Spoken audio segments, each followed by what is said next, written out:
রহিম। তো আজকে আমরা দেখলাম যে ইরান এবং ইসরায়েলের একটা মানে যুদ্ধ হইল। মানে এটা যুদ্ধ না, আক্রমণ বলা যায়, যুদ্ধই বলা যায়। তো আমরা যদি দেখি যে গত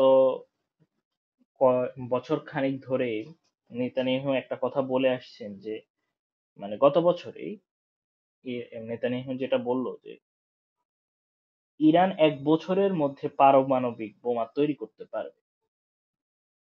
আবার মার্কিন গোয়েন্দা প্রধান তুলসি গ্যাবার্ট তিনি বললেন যে ইরানের পারমাণবিক কোনো স্থাপনা নেই।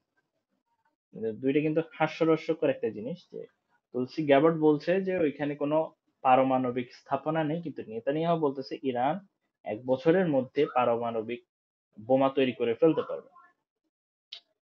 তো আমেরিকার আরেকজন ব্যক্তি আছে যার নাম হচ্ছে আহ, রাফায়েল গ্রোসি মনে হয় সম্ভবত, সরি রাফায়েল গ্রেস বা রাফায়েল, সম্ভবত রাফায়েল গ্রেস হবে। তো উনি যেটা বলো, উনি হচ্ছেন যে পারমাণবিক যে নিউক্লিয়ার যে সংগঠনটা, মানে ওয়ার্ল্ড নিউক্লিয়ার যে সংগঠনটা, সেটার মধ্যে উনি ছিলেন, উনি হচ্ছেন হেড। তো উনি যেটা বললো যে ইরানের পারমাণবিক বোমা ঘাঁটি আছে এবং সেটা প্রায় মাটির 800 মিটার নিচে আছে, যেটা আমরা ওনার মুখ থেকে শোনা যায়। তো এখন মার্কিন তুলসি গাবার্ডের আমরা একটা কথা শুনছি, তুলসি গাবার্ডের কথার কিন্তু কোনো বেল নেই। বাংলাদেশের ব্যাপারে, ইউনূসের ব্যাপারে বা বাংলাদেশের পলিটিশিয়ানদের ব্যাপারেও কিন্তু তুলসি গাবার্ড কিন্তু একটা মিথ্যাচার করছে ভারতের টাকা খেয়ে। তো Tulsi Gabbard, she is just a fake. একজন, আমার যতটা মনে হয় সে হচ্ছে একজন ফেক মার্কিন গোয়েন্দা প্রধান। তার অ্যাকচুয়ালি গোয়েন্দা সম্বন্ধে, গোয়েন্দার ব্যাপারে খুব একটা বেশি আইডিয়া নেই। সে জাস্ট একটা মানে ননি, মানে পুতুলের মতো জাস্ট তাকে শো অফ করা হইতেছে। দ্যাটস ইট, আমার যতটা মনে হয়। তো এই যে আপনি দেখবেন যে নিউক্লিয়ার ফ্যাসিলিটি এনরিচমেন্টের মধ্যে একটা সিস্টেম আছে, যে আমাদের যে পৃথিবীতে রাসায়নিক যে দ্রব্যটা ইউরেনিয়াম, ইউরেনিয়ামের 0.7% থেকে শুরু করে একটা মানে এখান থেকে শুরু হয় যে নিউক্লিয়ার বোম তৈরি করে, নিউক্লিয়ার বোম তৈরি করে। তো ইরানের ইস্যুটা হলো কোত্থেকে, ইরানের উপর হঠাৎ ইসরায়েলের আক্রমণ শুরু হলো, যে আক্রমণটা করলো। কারণ ইরান ডিক্লারেশন দিচ্ছে যে যে আমরা করব, যে আমরা নিউক্লিয়ার বোম বানাবো। এখন ইরানকে স্টপ করতে হলে যে আমেরিকানদের যে বা বলেন ইসরায়েলের কথা বলেন, যে ইরানকে কোন একটা সামহাউ একটা ট্র্যাপের মধ্যে ফালায়া ইরানকে এই পারমাণবিক বোমা স্থাপনা করা থেকে মানে এদেরকে দূরে সরাই দিতে হবে। এই হচ্ছে মানে তাদের যুক্তিকে। তো রাফায়েল গ্রেস তিনি বলছে যে ইরানের বড় দুইটা ঘাঁটি আছে, যে পারমাণবিক ফ্যাসিলিটিস তৈরি করার জন্য, নিউক্লিয়ার ফ্যাসিলিটিস তৈরি করার জন্য। একটার নাম হচ্ছে নাতানজে, আর একটার নাম হচ্ছে ফর্দো। একটা নাম হচ্ছে নাতানজে, আর একটা ফর্দো। তো নাতানজের মধ্যে তারা এয়ার স্ট্রাইকটা করছে। তো কথা হলো, যদি নিউক্লিয়ার ফ্যাসিলিটিস সেখানে থাকে, তো নাতানজেতে যদি বোমা বর্ষণ করা হয়, তাহলে নিউক্লিয়ারের রিয়াকশনের কারণে পুরা জায়গাটা ধ্বংস হয়ে যাওয়ার কথা। কিন্তু সেটা কিন্তু হইল না নাতানজের কারণে।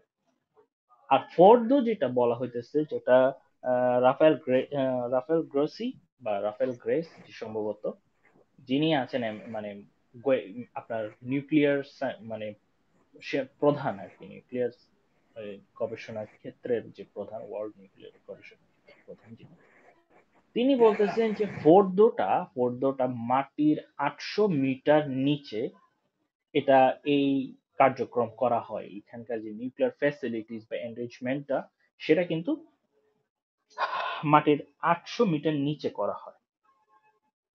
বা ওই যে সেন্ট্রিফিউজ বলা হয়। সেন্ট্রিফিউজ হচ্ছে গিয়ে যেখানে নিউক্লিয়ার স্থাপন করা হয় বা নিউক্লিয়ার বোম তৈরি করা হয়, সেই জায়গাটা। তো এই ওয়ার্ল্ডের নিয়ম অনুযায়ী এই নিউক্লিয়ারের যে মানে জিনিসটা আর কি, এটার একটা মানে প্রজেক্ট আছে। ওই প্রজেক্টটাকে বলা হয় এনপিটি। এই এনপিটি হচ্ছে সম্ভবত নন, এটা নিউক্লিয়ারের ব্যাপারে। এখান থেকে আপনার মানে জিনিসটা ঘোষণা করা হয় যে কে কারা কারা নিউক্লিয়ার বোম রাখতে পারবে, কারা কারা নিউক্লিয়ার ফ্যাসিলিটিস কতটুক রাখতে পারবে। 191টা দেশ এখানে সাইন আপ করছে।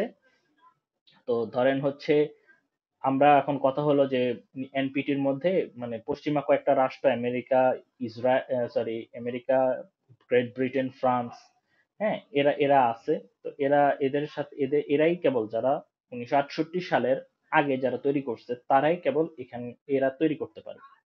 মানে নিউক্লিয়ার বেসটা তারা কেবল তৈরি করতে পারবে। ফ্রান্স, রাশিয়া, আম, গ্রেট ব্রিটেন, ইউনাইটেড স্টেটস আর সম্ভবত চায়না। তো এরা হচ্ছে গিয়ে নিউক্লিয়ার তৈরি করতে পারবে। এখন বাকি তো আরো দেশ আছে, ইসরায়েল আছে, ইন্ডিয়া আছে, পাকিস্তান আছে, নর্থ কোরিয়া আছে। তো এরা কি এই ট্রিটির মধ্যে আছে? এরা যদি এই ট্রিটির মধ্যে থাকতো, সে 68 সালের সময় যদি জয়েন করতো তাহলে ট্রিটির ভিতরে, তাহলে কিন্তু এরা ইন্ডিয়া নিউক্লিয়ার বোম তৈরি করতে পারতো না, পাকিস্তানও পারতো না, ইসরায়েল, নর্থ কোরিয়া কেউ পারতো না, কারণ 68 সালের পর কাউকে আর নিউক্লিয়ার বোম তৈরি করার অনুমতি দেয়নি, এই কয়েকটা দেশ ছাড়া। তো মূল কথা হচ্ছে Pakistan, India, Israel, north Korea, এই চারটা দেশের একটা দেশও এই ট্রিটির মধ্যে নাই, যার কারণে তাদের নিউক্লিয়ার ফ্যাসিলিটিস আছে। ইরানের নিউক্লিয়ার ফ্যাসিলিটিস এর জন্য এই ট্রিটিতে ইরান ছিল, কিন্তু এখন ইরান এখান থেকে বের হয়ে আসছে। তো নিউক্লিয়ারের এই সিস্টেমের একটা আছে, মানে গবেষণার জন্য মানে একটা পারমিশন আছে যে 20%-এর মতো অ্যালাউ করে। তো বাংলাদেশে আপনার ওটার নাম কি, মানে রূপগঞ্জ না কি জানি, ওটা পারমাণবিক চুল্লি একটা আছে বাংলাদেশে। ওখানে 20%-এর নিচে, 20%-এর নিচে বিদ্যুৎ সরবরাহ করে। মানে 20%, তার মানে এটা সেফ, এখানে কোনো ঝামেলা নাই। কিন্তু এর 20%-এর উপরে গেলে, মানে আপনি 60%-এর হয়ে গেলে এটা কিন্তু থ্রেড হিসেবে ধরা হয়, এটাকে থ্রেড হিসেবে ধরা হয়। তো বাংলাদেশে যে পারমাণবিক চুল্লিটা আছে সেটা 20%-এর নিচে, মানে পারমাণবিক যে এনরিচমেন্ট, এটা 20%-এর নিচে। তো 60% হলে কিন্তু রিস্ক। তো ইরানকে কেন, ইরানের যে নিউক্লিয়ার ফ্যাসিলিটিটাকে মানে তারা থ্রেড হিসেবে ধরতেছে কেন, পশ্চিমারা থ্রেড হিসেবে ধরতেছে এই কারণে যে এটা 85% এর ক্রস করে ফেলাইছে। 85% অলরেডি তারা ক্রস করে ফেলছে। তার মানে ইরানের আর এই যে নিউক্লিয়ার এর এই যে এন্গেজমেন্টের 90% হয়ে গেলেই you are approve to make a nuclear weapon. একটা মিনিট একটু হোল্ড করেন।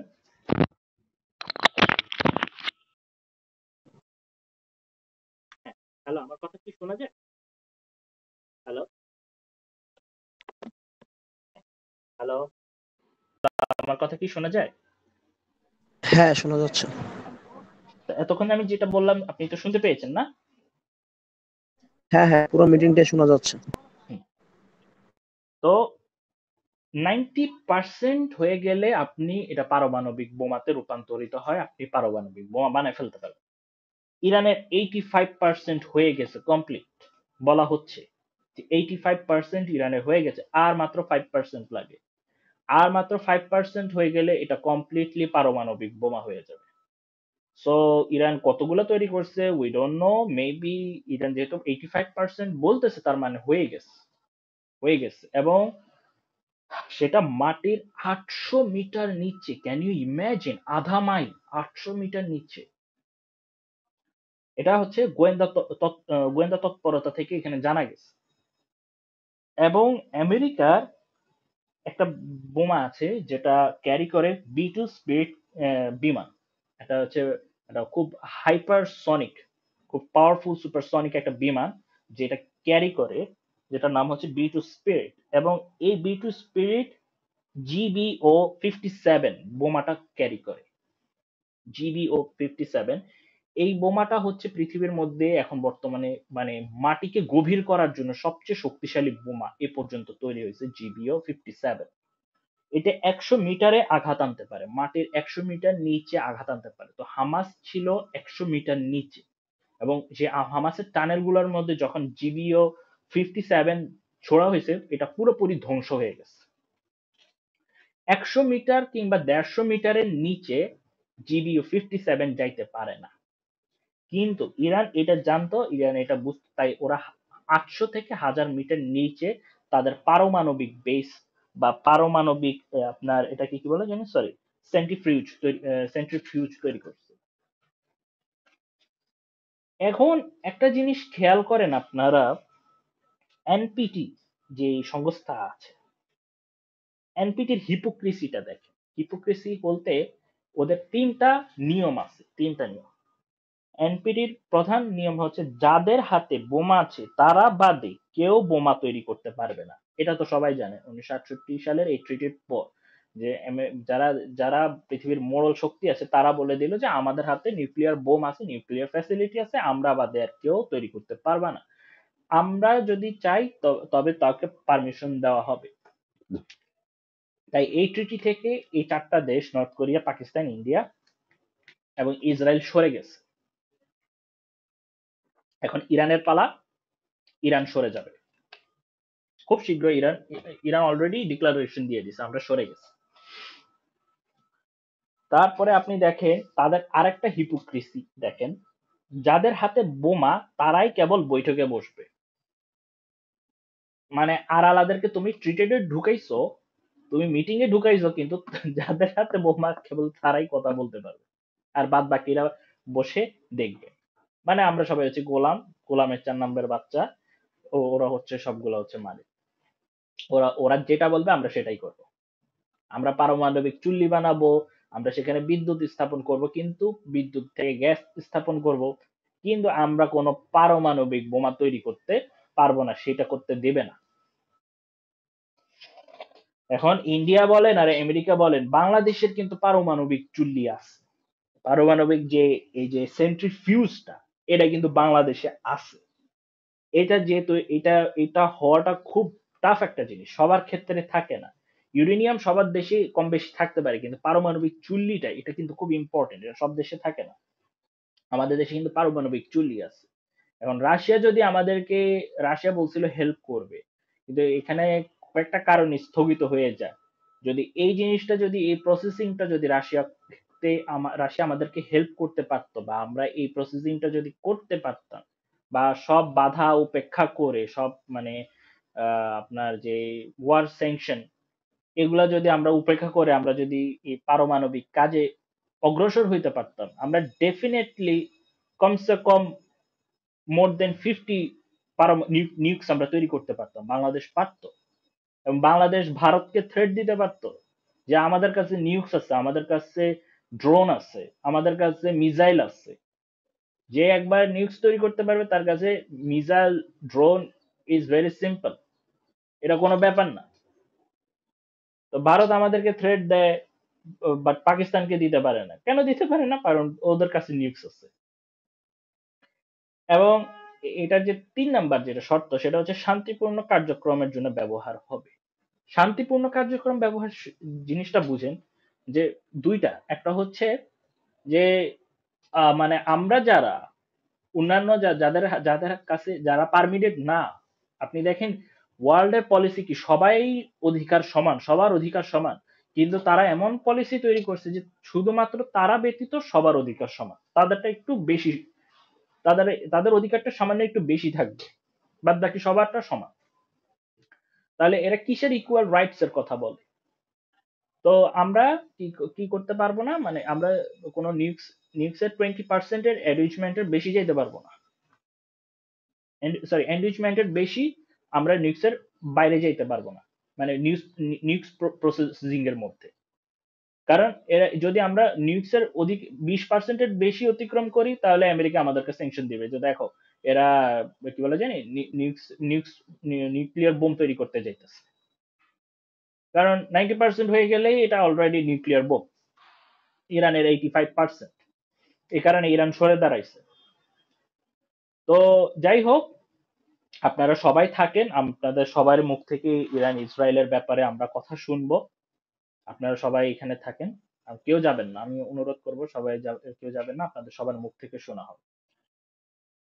এখন একটা জিনিস দেখেন, ইরানের কাজের দিকে আগাইতেছে, কিন্তু এই যে গত 10 দিন ইরান মিসাইল স্ট্রাইক করলো, ইরানের অনেক ক্ষতি হয়েছে, কিন্তু 500 জনের মতো মানুষ মারা গেছে, এবং এর জন্য কিন্তু ইরানের সরকারকে রেসপন্সিবিলিটি নিতে হবে। এ যত কিছুই হোক না কেন, এটা দোষ থাকুক বা না থাকুক, ইরানের সরকারের রেসপন্সিবিলিটি থাকবে।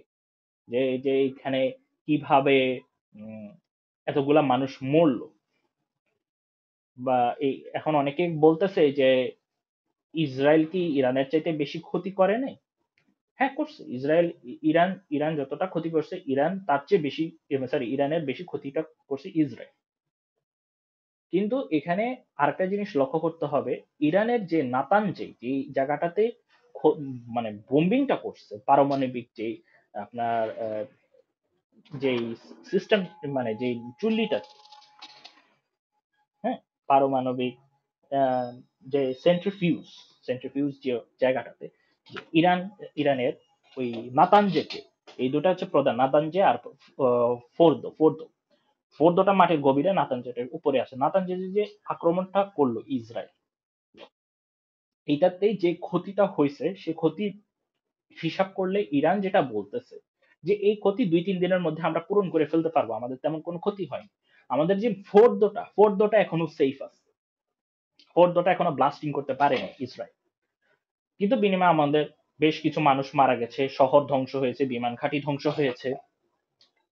ইরানও একই রকম ভাবে ইসরায়েলেরও বিমান ঘাঁটিতে হামলা হচ্ছে, এবং ইসরায়েলের মানে এমন বিমানগুলো তারা ধ্বংস করছে যেটা মানে কল্পনীয় না।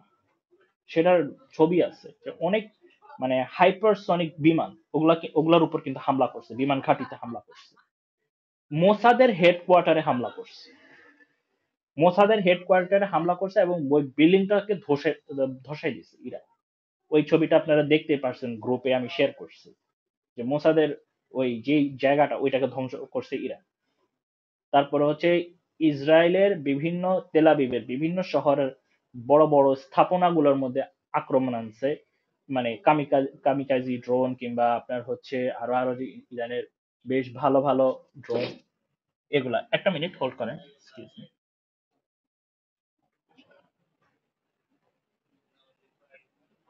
Excuse me.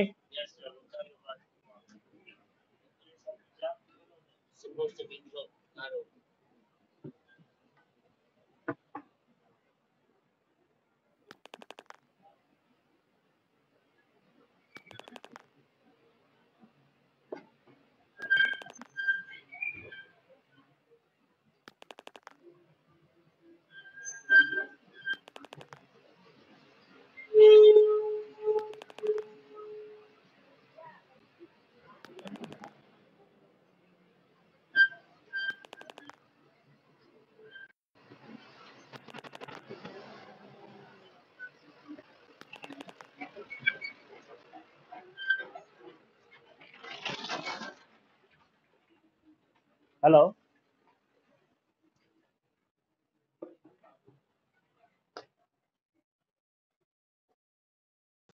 I am sorry, আমার একটু একটা সমস্যা হওয়ার কারণে আমার চলে যেতে হয়েছে আর কি, একটু দুঃখিত।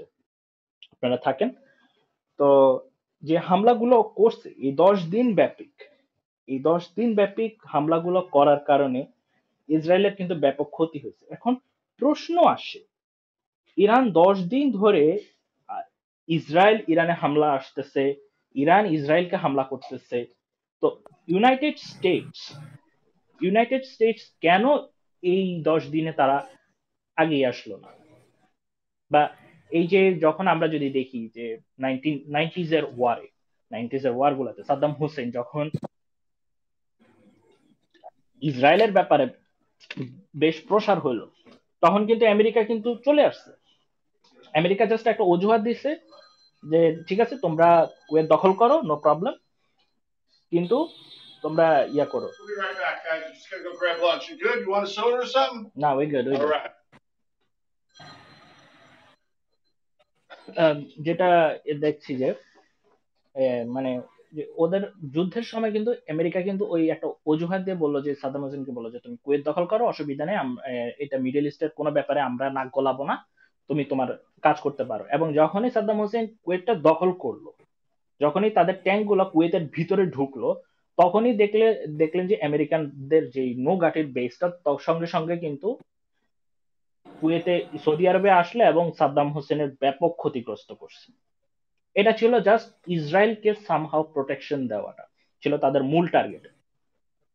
এরপরে দেখেন আপনি হুতি বলেন, হামাস বলেন, হিজবুল্লাহ বলেন, জাস্ট হামলা কিছু করছে, আমেরিকা কিন্তু তাদের ফুল বেস কিন্তু নিয়ে আসছে। কিন্তু আজকে 10 দিন হয়ে গেছে, আমেরিকা কোনো অ্যাকশনই নিচ্ছে না, অথচ আমেরিকা কিন্তু চলে আসার কথা।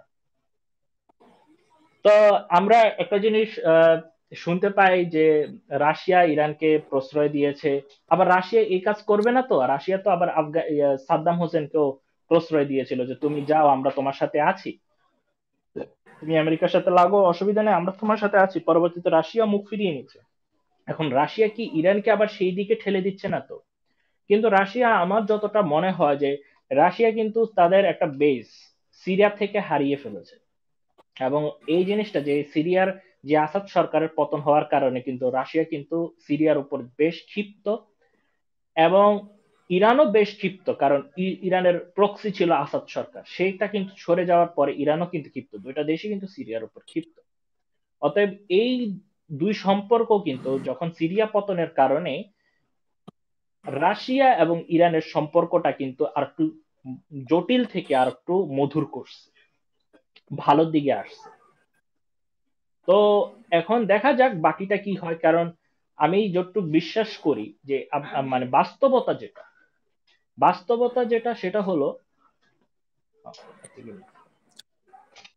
একটা minute, give me a second. 25:50. Mm, 50 so minutes? early, Huh? so early. Yeah, Okay, 50 minutes. okay. What do you think I said? Huh? I thought it was a 1 o'clock. Oh, you think you'll be working on that? Yes. Okay, no You can problem. come back at once. Okay, no problem. You can come back. Sorry for that, আমার একটু কাজের মধ্যে দিয়ে কথা বলছি, তো that's why একটু সমস্যা হচ্ছে, কিছু মনে করবেন না।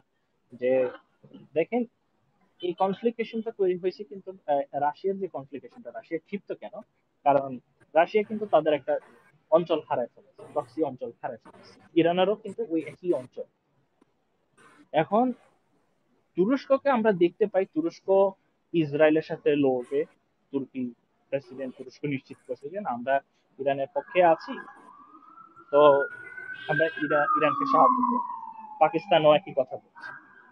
এখন যদি এটা আমেরিকা এখানে যুক্ত হয়, তাহলে এখানে সম্ভাবনা আছে যে তুরস্ক এখান থেকে পিছপা হবে। কারণ এত বড় আমেরিকা যদি চলে আসে, তাহলে ইরানের বাহিনীর পক্ষে সম্ভব না আমেরিকাকে মোকাবেলা করা। এবং কি তুর্কি পাকিস্তানও এটাকে মোকাবেলা করতে চাইবেন, এখান থেকে সরে আসবে।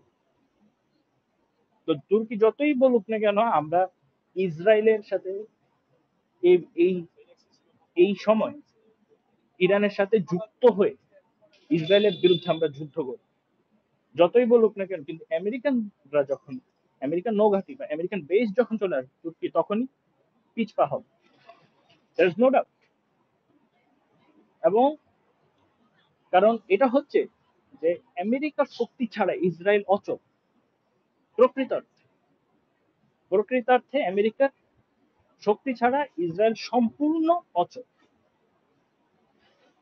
এবং আমেরিকা যদি অচল হয়ে থাকে, এতদিন যাবৎ আমেরিকা ইসরায়েলকে সাহায্য দিয়েছে, কিন্তু হঠাৎ করে এখন সরে গেল। এর একটা প্রধান কারণ হচ্ছে ইসরায়েলকে আমেরিকার যে জনগণ, তারা যেটা বলতেছে যে আমরা আমরা তো যারা আমেরিকাতে আছি, আমরা যেটা দেখলাম যে আমেরিকার জনগণ খুব ক্ষিপ্ত ইসরায়েলের, যে আমরা আমাদের ট্যাক্সের টাকাটা সেই দেশটাকে দিতেছ, ভুরি ভুরি টাকাগুলো তুমি ইসরায়েলে সেন্ডিং করতেছো, কিন্তু বিনিময়ে আমাদের যে ক্ষতিগুলা, আমাদের দেশের অনেক অর্থনৈতিক ক্ষতি হচ্ছে, আমাদের দেশে অনেক সময় আপনার সরকারি যে সুবিধাগুলো, ফান্ডিং সুবিধাগুলো, সেগুলো আমরা পাচ্ছি না। প্লাস হার্ভার্ডের সাথে একটা কনফ্লিকশন চলতেছে, যে স্টুডেন্ট গুলা আমেরিকার জন্য, আমেরিকার মাথা বা আমেরিকার নেক্সট ফিউচার জেনারেশন যেটা, সেটাকে তুমি নষ্ট করে দিচ্ছ। হ্যালো, আমার কথা শোনা যায়?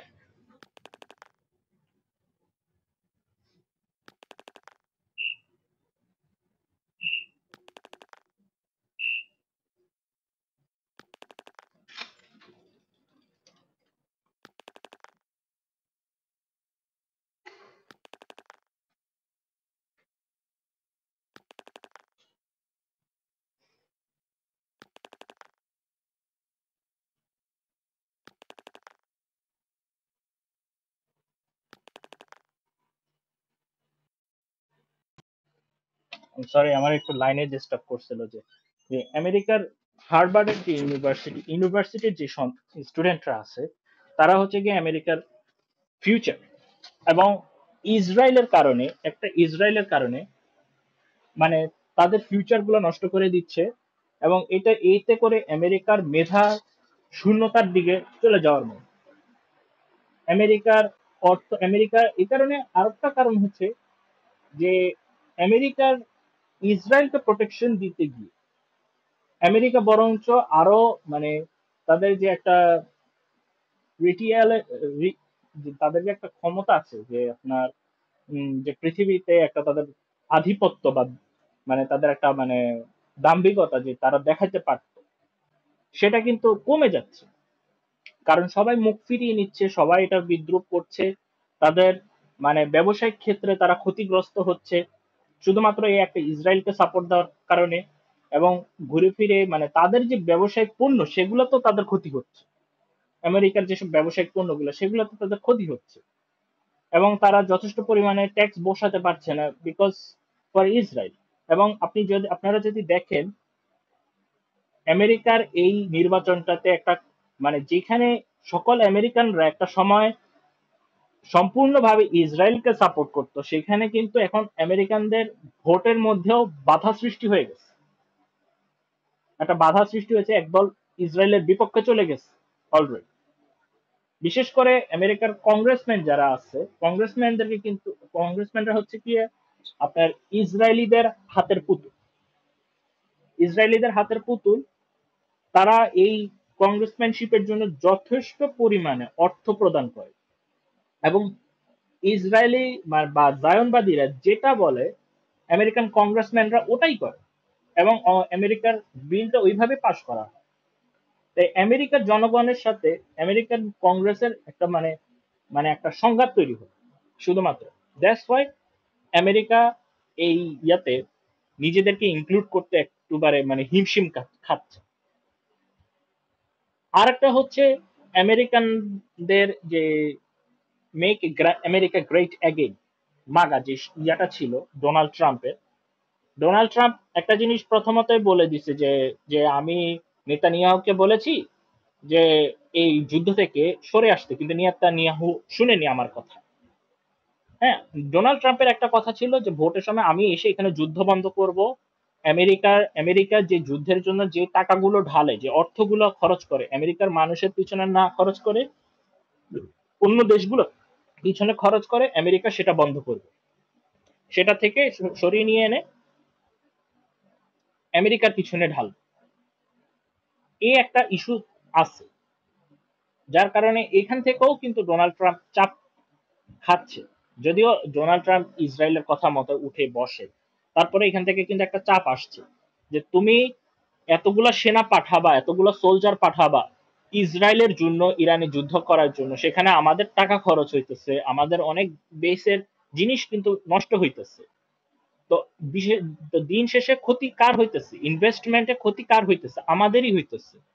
তো এইখান থেকে একটা চাপ কিন্তু আসে। এই কারণে অনেকগুলো রিটেলিয়েশনের কারণে দ্যাটস ওয়াই আমেরিকা কিন্তু মানে তেমন একটা কিছু করতে পারতেছে না এই বেসে, অথচ আমেরিকা কিন্তু এতদিনে চলে আসার কথা, আমেরিকান ওয়ারশিপ গুলা কিন্তু এতদিনে চলে আসার কথা এই মিডল ইস্টের প্রান্তে। তো সেই তুলনায় আমেরিকা কিন্তু এখনো কিছু করতেছে না। আরো অনেক কারণ থাকতে পারে, কিংবা অথবা আমেরিকার নাটকও হতে পারে যে আমেরিকা ধরছে না, মানে সবাইকে ইনক্লুড করবে, ইসরায়েলকে আক্রমণ করার জন্য সবাইকে ইনক্লুড করবে, তুর্কি আসবে, পাকিস্তান আসবে, আহ, এরা আসার পর তারপরে যে আমেরিকা যে সরাসরি নিচে মাঠে মাঠে নেমে যাবে, এমনও হইতে পারে। তো এমনটা যদি হয়, আমরা আমি আমার ব্যক্তিগতভাবে, এটা আপনাদের ব্যক্তিগত হতে পারে অন্যরকম চিন্তা, তুর্কি কি ন্যাটোর মধ্যে থাকবে কি? তুর্কি হচ্ছে একটা ন্যাটোর ভুক্ত কান্ট্রি, এবং ন্যাটোটা মূলত চালা হচ্ছে ইউনাইটেড স্টেটস এবং তার সাঙ্গপাঙ্গ দলগুলো, ইসরায়েল। তো তুর্কি যদি ইসরায়েলের উপর হামলা করে তাহলে কিন্তু তার ন্যাটোতে থাকাটা কিন্তু খুব কঠিন হয়ে পড়ে। তো তুর্কি মুখে যাই বলুক, কাজের দিক দিয়ে কিন্তু মিল পাইতেছি না। তো তুর্কি যদি মাঠে নামে এবং আমেরিকা যদি বলে যে তুমি ন্যাটো থেকে বের হয়ে যাও এবং আমাদের সাথে যুদ্ধে আসো, তাহলে তুর্কি কি আসবে কিনা সেই যুদ্ধে, সেটাও একটা কোয়েশ্চেনেবল।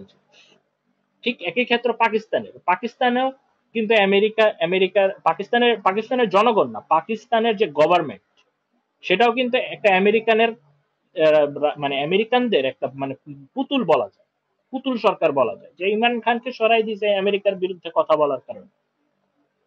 তারা কি, কিংবা আমেরিকা যদি মাঠে নামে তারা কি ওখানে ইনক্লুডেড হবে কিনা, আমেরিকার বিরুদ্ধে যাবে কিনা, সেটাও একটা প্রশ্নবিদ্ধ থেকে যায়। কিন্তু এখানে যদি ইরানকে সত্যি সত্যি সাফ সাফ সাহায্য করতে পারে, তাহলে একমাত্র চায়না আর রাশিয়া ছাড়া আর অন্য কেউ সাহায্য করবে বলে আমার মনে হয় না ইরানকে এই মুহূর্তে, এই চায়না এবং রাশিয়া ছাড়া। কিন্তু সেখানেও প্রশ্ন আসে যে আসলে কি চায়না রাশিয়া সাহায্য করবে কিনা, তবে সেটা পরেরটা পরে দেখা যায়। কিন্তু আমরা একটা জিনিস দেখতে পারি, আমেরিকা কিন্তু এদিকে ফেল করছে যে ইউক্রেনকে তারা সাহায্য করবে এবং রাশিয়ার পতন ঘটাবে, এটা বলে কিন্তু ইউক্রেনকে যথেষ্ট পরিমাণে সাহায্য করছে, দিন শেষে কিন্তু আমেরিকা ফেল করছে। অস্ত্র সমরাঙ্গ সবকিছু দিক দিয়ে আমেরিকা ন্যাটো দুইটাই ফেল করছে। আর অন্যদিকে রাশিয়া কিন্তু আরো শক্তিশালী হয়েছে, কম কম কিন্তু হয়, মানে দুর্বল হয় না, বরঞ্চ রাশিয়া আরো শক্তিশালী হয়েছে। আবার আপনি যদি দেখেন চায়নার ক্ষেত্রে, চায়নার ইয়াতে আপনার জায়গাটার নাম কি, তাইওয়ান, তাইওয়ান দিয়ে চায়নাকে ধরতে চাইছে, সেদিক থেকেও আমেরিকা কিন্তু যথেষ্ট পরিমাণে পিছিয়ে গেছে। তো এখন ইসরায়েলের ক্ষেত্রেও কি আমেরিকা একই ভূমিকা পালন করবে কিনা? দেখেন, ইসরায়েলের আসলে কিছুই নাই, সত্যি কথা বলতে ইসরায়েলের কিছুই নাই। আমরা মনে করি ইসরায়েল অনেক শক্তিশালী দেশ, without America, without NATO, Israel is nothing. ইসরায়েলের কোনো ক্ষমতা নেই, কোনো পাওয়ার নেই। ইসরায়েলকে যথেষ্ট পাওয়ার, ইসরায়েলকে অর্থ প্রদান, এসব কিছু আমেরিকান বেস থেকেই দেওয়া হচ্ছে। আর যদি ইসরায়েলের ইস্যুটা যদি ধরি, ইসরায়েল তো ধরেন হচ্ছে সেই আজ থেকে 25 বছর আগে, সেই 95 বা 98 এর কথা বলি, তখনও ইসরায়েল বেশ শক্তিশালী ছিল এবং তাদের তখনই পারমাণবিক বোমা বা মিসাইল ছিল। সে আমলেও যদি আমেরিকা যদি ইসরায়েলের পাশে না থাকতো, এবং সে আমলেও যদি যে ইরানটা ছিল, সেই 90s এর ইরান, সেই ইরানের সাথেও যদি ইসরায়েলকে ফাইট করতে বলা হতো, তাও ইসরায়েল হারতো, ইসরায়েল পারতো না, ইসরায়েল হারতো। তো এখন তো ইরান অনেক শক্তিশালী, এখন যদি ইরান যদি ঘোষণা করে দেয় যে পারমাণবিক বোমা আমরা তৈরি করছি এবং আমাদের পারমাণবিক বোমা রেডি আছে, তখন জিনিসটা কেমন দাঁড়াবে, সেটাই হচ্ছে দেখার বিষয়। তো আমি এখন আমার দর্শকদের কাছে যাব, আমি শাকিল আহমেদ ভাইয়ের কাছে যাই। আহমেদ ভাই, আপনি মাইকটা অন করেন। হ্যালো, হ্যালো, আসসালামু আলাইকুম শাকিল ভাই। হ্যালো। আচ্ছা। ওয়ালাইকুম আসসালাম, জি ভাই আছি। ওই একটা কাজ করতেছিলাম তো, এই জন্য লাস্ট কিছু সময় ছিলাম না। আচ্ছা, অসুবিধা নেই। তো আপনার কি মতে মনে হয়, আপনি এতক্ষণ আমার কথা শুনেছেন যে অ্যাকচুয়ালি এটা ইরানকে নিউক্লিয়ার বেস থেকে থামানোর জন্যই তাদের এই প্ল্যান গুলা, আপনার কি মনে হয় তারা কি সাকসেস হইতে পারবে, যে ইসরায়েল তাদের প্ল্যান বিনাশ করতে, ইরানের প্ল্যানটাকে বিনাশ করতে, না ইরান সম্পূর্ণ ঘুরে দাঁড়াতে পারবে?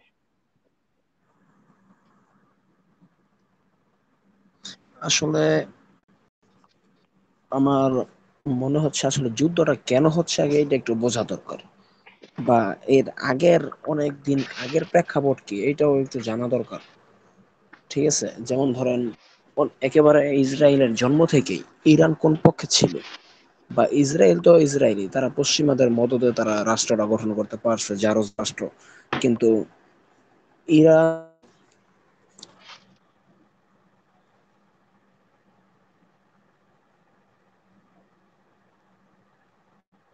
এক সেকেন্ড আমি একটা অ্যানালাইসিস দেখছি, বের করতেছি, এখনই দেখতেছি।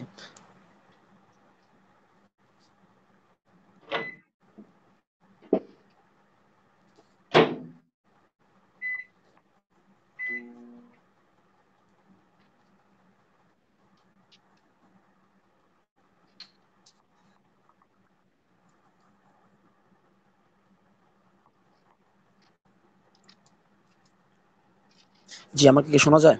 হ্যাঁ, শোনা যাচ্ছে। হ্যালো হ্যাঁ ভাই, শোনা যাচ্ছে। মিরাজ, আমাকে শোনা যাচ্ছে? শোনা যাচ্ছে ভাই, শোনা যাচ্ছে।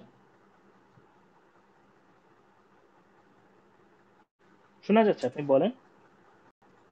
হ্যালো, হ্যালো, সরি, দুঃখিত। হ্যাঁ, হ্যাঁ, শোনা জি যাচ্ছে শোনা ভাই, যায়। শোনা যাচ্ছে। আচ্ছা, এখন লাস্ট যে কটা যুদ্ধ হলো, বিশেষ করে যখন এই হিজবুল যখন ইরানের প্রক্সি হলো, এর আগেও আসলে হিজবুল্লাহ কাদের, তারপর হুতি কাদের প্রক্সি, তারপর হচ্ছে তারা কাদের মাধ্যমে যুদ্ধ করে, কাদের শক্তিতে যুদ্ধ করে, এটা একটা পয়েন্ট। 2 নম্বর পয়েন্ট হচ্ছে ইরান তাদেরকে কি আসলে সাহায্য করে কিনা, যদিও ইরান মুখে বলেছে যে তাদের কোনো প্রক্সির দরকার নেই। 3 নম্বর কথা হচ্ছে যে ইরান আজকে যেই জায়গাটাতে দাঁড়ায় আছে, গত 10 বছর বা 15 বছর আগে কি এই জায়গাটাতেই ছিল কিনা। 4 নম্বর, ইরানের সাথে আমেরিকার সম্পর্ক এত খারাপ, এটা হঠাৎ করে এমন হলো কেন, এরকম অনেক কিছুই সামনে চলে আসে। আপনি যদি দেখেন ইরান আকীদাগতভাবে আহলে সুন্নাত ওয়াল জামাত থেকে সম্পূর্ণ খারেজ, মানে তারা এখান থেকে বাহিরে আছে, তাও তারা মুসলিম রাষ্ট্র হিসাবে মধ্যপ্রাচ্যে অবস্থান করে। এটা একটা ইস্যু। 2 নম্বর ইস্যু হচ্ছে তাদের সাথে আহলে সুন্নাত ওয়াল জামাতের অনেক দিক থেকে, আকীদাগত দিক থেকে গরম মানে সমস্যা, তারপর হচ্ছে এমনি রাজনৈতিক ভাবেও সমস্যা, তারপর ভৌগোলিক ভাবেও সমস্যা, মানে অবস্থানগত ভাবে সমস্যা, অনেক সমস্যাই আছে তাদের মধ্যে। তো লাস্ট ইরাকে যখন হামলা হয়েছে, ইরান অনেক সুন্নিদেরকে মারছে, ঠিক আছে, তারপর অনেক সুন্নিদেরকে বিভিন্ন সময় মারছে, অনেক প্রকাশিত এখনো বিভিন্ন জায়গাতে, যেমন ধরেন লাস্ট বাশার আল আসাদ, সে ইরান খুব কাছের লোক ছিল এবং সে ছিল স্বৈরাচার। ইরান চাইলে তাকে হটাতে পারতো এবং তার পুতুল সরকারও সেখানে দিতে পারতো, যেভাবে ভারত এতদিন বাংলাদেশে একটা পুতুল সরকার বসায় রাখছে, তার পতনের পর এখন আরেকটা পুতুল সরকারকে বসাতে চাচ্ছে, সে এটা যেই হোক না কেন। তদ্রুপ ভাবেই ইরান চাইলে এটা করা। তারপর তুর্কির সাথে ইরানের সম্পর্ক খারাপ, তুর্কির সাথে ইরানের সম্পর্ক খারাপ, কি তুর্কি এখন সুন্নিদেরকে খুব ভালোভাবে প্রমোট করে, ইয়াদেরকে প্রমোট করতেছে না। তাই এটা আকীদাগত বিষয়, যদিও তুর্কি এখন এই কি বলে রাষ্ট্র বা রাষ্ট্র না, মানে গণতান্ত্রিক একটা রিপাবলিক একটা রাষ্ট্র, ওইটা ভিন্ন হিসেবে রিপাবলিকান স্টেট। এখন যদি আমি এই দিকটাতে আসি যে ইরানের অবস্থান কেমন হবে, বা ইরান তাদের সাফল্যে পৌঁছতে পারবে, ইরান এখন যে অবস্থানটা নিয়েছে, আশা করি, দোয়াও করি যে ইরান তাদের সাফল্যে পৌঁছাক, এতে মুসলিমদের কল্যাণ হবে। এখন মুসলিমদের কিভাবে কল্যাণ হবে, মুসলিমদের কল্যাণটা মূলত এই দিক থেকে হবে, যদি আপনি ইসের কথা ভাবেন, এই যখন মঙ্গলরা ইতিহাসের দিকে তাকায়, সবাই বুঝতে পারবেন যে মঙ্গলরা যখন মুসলিম বিশ্বে আক্রমণ করেছে, তখন ওয়ান ম্যান আর্মি, একজন মাত্র লোক মুসলমানদের ঢাল দাঁড়িয়েছিল, সেটা ছিল সুলতান জালালউদ্দিন খাওয়াজম শাহ। অথচ তাকে কেউ তখন সাহায্য করতে আসে নাই, কিন্তু তখন আইয়ুবী সালতানাতের যে শাসক ছিল, তারপর সেলজুকদের যে শাসক ছিল, তারা আব্বাসীয়দের যে শাসক ছিল, তারা ওনাকে খুব সাহায্য করতে চাইছে, বা আবার তাদের মধ্যে ভয়ও ছিল, যদি জালালউদ্দিন খুব শক্তিশালী হয়ে যায় তখন তো সে আমাদেরকেও গিলে ফেলবে। ব্যাপারটা হয়ে দাঁড়াইছিল এরকম, কিন্তু তারা জালালউদ্দিনকে সাহায্য করে না। জালালউদ্দিন খাওয়ারিজম শাহ আর্মি, সে একাই মঙ্গলদের বিরুদ্ধে লড়ে গেছে এবং শেষ পর্যন্ত যখন দেখা গেল জালালউদ্দিন খাওয়ারিজম শাহ হঠাৎ করে উধাও হয়ে গেল, মানে কতল হয়ে গেছে বা যে কোনো কিছু একটা হয়ে গেছে, সেটা সঠিক বর্ণনা যদিও নাই যে তিনি মারা গেছেন কিনা বা স্বাভাবিকভাবে মারা গেছে কিনা, এটা যদিও নাই, কিন্তু যখন থেকে তিনি অদৃশ্য হয়ে গেছে ঠিক তখন থেকেই ঘটনাটা দেখেন মঙ্গলরা এবার সাহস পেয়ে গেছে। একের পর এক রাজ্য, একের পর এক ভূমি ছিন্ন ভিন্ন করে ফেলতেছে, তাদের মাঝখানে কেউ কাউন্টার দেওয়ার জন্য কোনো লোক নাই। ঠিক তদ্রুপ ভাবে আমাদের পাশে কে? ভারত। বাংলাদেশ, পাকিস্তান, এর পাশে হচ্ছে ভারত, মুসলিম কান্ট্রি। আফগানিস্তান আছে, যদিও তারা সামরিক দিক থেকে ততটা স্বয়ংসম্পন্ন না, তারপর তাদের ইমানি চেতনাকে অবশ্যই আমরা শ্রদ্ধা করি, আল্লাহ কবুল করুক। তারপর তারপর হচ্ছে ইরানের পাশে কে আছে? সৌদি, তারপর ইয়েমেন, কাতার, কুয়েত, জর্ডান, সবাই মুনাফিকের ভূমিকা এখন পালন করতেছে। কেন? ইরানের কারণে, কারণ ইরানকে তারা দেখতে পারে না। কিন্তু আপনি যদি দেখেন, ইরান যদি আজকে তার অবস্থান থেকে সরে আসে, তাহলে ইসরায়েলের যেই কাজটা, নীলনদ থেকে ফোরাত নদের যে কাজটা, মাঝখানের যে লম্বা ভূমিটা, যেই উর্বর ভূমিটা, তারা যা মনে করে যে এটা তাদের প্রতিশ্রুত ভূমি, এই ভূমিটা যে তারা দখল করবে না এটার কোনো গ্যারান্টি নেই। কারণ একমাত্র ইরান বাদে মধ্যপ্রাচ্যে এখন বর্তমানে আর এমন কোনো শক্তি নাই যে ইসরায়েলকে এখন রুখে দিতে পারবে। কারণ মোটামুটি প্রত্যেকটা স্টেটের মধ্যেই আমেরিকার সৈন্যবাহিনীরা রয়েছে। তো একটা স্বাধীন দেশের মধ্যে যখন অন্য দেশের সৈন্যরা ক্যাম্প করে, তখন এটা কতটা ঝুঁকিপূর্ণ হতে পারে আপনি একটু চিন্তা করেন। যেমন ধরেন কিছুদিন আগে যখন স্বৈরাচার সরকার বাংলাদেশে ছিল, তখন তারা রেল ট্রানজিট নিতে চাইছে, জাস্ট তারা এখান দিয়ে পারাপার হবে, তেমন কিছু না। তো এইটাই কিন্তু সার্বভৌমত্বের মধ্যে আঘাত হানে। বাংলাদেশের জনগণ এটা মানতে পারে নাই। এরকম আর অনেক কিছু, বন্যা হলেই মানুষ খুব ফুঁসে ওঠে যে তারা কেন পানি ছাড়লো, এটা সার্বভৌমত্বের মধ্যে আঘাত করে। ঠিক এই জায়গাটাতেই আরবের আত্মমর্যাদা কত নিচে নামছে, এটা যদি একটু চিন্তা করা যায় যে তাদের ঘরের মধ্যে শত্রু অবস্থান করতেছে, অথচ তারা আরাম আয়েশের মধ্যে দিন কাটাচ্ছে। আমি জানি না, আল্লাহ আমাদের সবাইকে হেদায়েত দিক, যে এই অবস্থার মধ্যে ইরান একমাত্র যে তারাই ইসরায়েলকে দমায় রাখতে পারতেছে। তো ইরান যদি তাদের অবস্থান থেকে সরে আসে, বা যখন ইরানের সাথে আমেরিকার সম্পর্ক ভালো ছিল, তারা একসাথে কাজ করছে, তো ওই সময়টাতে যদি তারা চলে যায় বা আলোচনার মাধ্যমে, তখন কিন্তু মধ্যপ্রাচ্যের যে জায়গাটা, ইসরায়েলিরা এখনো মনে করে যে তাদের প্রতিশ্রুত ভূমি নীলনদ থেকে ফোরাত নদ, এটা দখল করতে আমি মনে করি না 1 বছরের বেশি সময় তারা নিবে। কারণ তাদের সামরিক দিকটাও যতটা শক্তিশালী, তারপর তারা তাদের পশ্চিম থেকে যে সাহায্যগুলো আসবে জাস্ট অভাবনীয়, চিন্তা করা যায় না এতটা সাহায্য তারা পাইতে পারে। তো এখান থেকে বলাই যায় যে ইরান কাজটা করুক। ইরান বর্তমানে মুসলমানদের জন্য, যদিও এটা আকীদাগত বিষয়, তাও এজ এ মুসলিম হিসাবে, মাজলুম হিসাবে ইরানকে প্রত্যেকটা মুসলমানের সাপোর্ট করা উচিত। নয়তো সুলতান জালালউদ্দিন খাওয়ারিজম শাহকে মুসলমানরা ওই সময় প্রত্যাখ্যান করে যেই ক্ষতির মুখে পড়ছে, আজকে যদি মুসলিম উম্মাহ না জাগে, আজকে যদি মুসলিম উম্মাহ ইরানকে প্রত্যাখ্যান করে জাস্ট কিছু আকীদাগত কারণে আর কিছু রাজনৈতিক কারণে, তাহলে অচিরেই মুসলমানরা সেই মঙ্গলদের কাছে যেভাবে হারছিল শোচনীয় ভাবে, ওই হারটা আবার দেখতে হবে, জাস্ট নিজেদের ভুল বোঝাবুঝির কারণে। এই জন্য আল্লাহ তাআলা কোরআনের মধ্যে বলছেন, তাসতাসিমু বিহাবলিহি ওয়ালা তাফাররাকুন, তোমরা আল্লাহর দিন ঐক্যবদ্ধ ভাবে আঁকড়ে ধরো, ঐক্যবদ্ধ ভাবে, একেবারে সবাই মিলামিশা, আলাদা আলাদা হবে না। তো সবাইকে ঐক্যবদ্ধ থাকতে হবে। এখন ইরানের প্রশ্নেও ঐক্যবদ্ধ হতে হবে। সে আকীদাগতভাবে ভিন্ন, অনেকেই দেখি এখন ইদানিং এটা বলতেছে যে তাদের আকীদা এরকম, বিভিন্ন আর্টিকেল বেরোইতেছে, বিভিন্ন ভিডিও বড়রা করতেছে, এটা পাবলিশ করতেছে। তো আমি এইখান থেকে এটাই ভাবি যে যদি এরকম হয়, কারণ ইরান ছাড়া এখন ইসরায়েলকে কাউন্টার দেওয়ার মতো আর কেউ নাই, এবং ইরান যে সাহসী পদক্ষেপ নিয়েছে এবং তাদের যে ঘাঁটি আছে অভাবনীয়। এই এটা মনে হয় যে ইরান, আশা করি তাদের সাফল্যে প্রাপ্ত হতে পারবে, এবং ইসরায়েলকে ইনশাআল্লাহ অচিরেই আমরা ধূলিসাৎ হতে দেখব। আসসালামু আলাইকুম। ওয়ালাইকুম সালাম। ওয়ালাইকুম সালাম, ধন্যবাদ ভাই। আচ্ছা, আমরা মুজাহিদ ভাইয়ের কাছে যাব। মুজাহিদ ভাই, আপনি আছেন? জি ভাই, আছি। আচ্ছা, আপনার কাছে আমার প্রশ্ন যে ইরান যদিও শিয়া রাষ্ট্র, তাদের যে আকীদাগত বৈশিষ্ট্য, বর্তমানে যে শিয়ারা আছে যদিও আমাদের সাথে প্রায় কাছাকাছি, কিন্তু দুই একটা আকীদার কারণে মিলছে না। তারপরও বর্তমানে হিস্টোরিগত ভাবে যদি দেখি, ইরানের প্রক্সিরা সুন্নিদের উপর বেশ আক্রমণ এনেছিল, কিন্তু সেটা হচ্ছে ভৌগোলিক ভাবে বলেন কিংবা রাজনৈতিক ভাবে বলেন, দুই দলের ভিতরে কোন দল মারামারি ছিল। সাদ্দাম হোসেনও যেভাবে আক্রমণ করেছে ইরানে, শিয়াদের উপর আক্রমণ করেছে, ইরানও ঠিক ওইভাবে আক্রমণ করেছে সুন্নিদের উপর। তো এটা আমাদের ভিতরে ছিল, কিন্তু বর্তমানে যে সিচুয়েশন, ইসরায়েলের যে সিচুয়েশন, ইসরায়েল কিন্তু কে শিয়া কে সুন্নি সেটা কিন্তু ইসরায়েল দেখেন। ইসরায়েল সবাইকে দেখে তোমরা হচ্ছে মিডল ইস্টের মুসলমান জাতি, তোমাদেরকে শেষ করা আমাদের উচিত।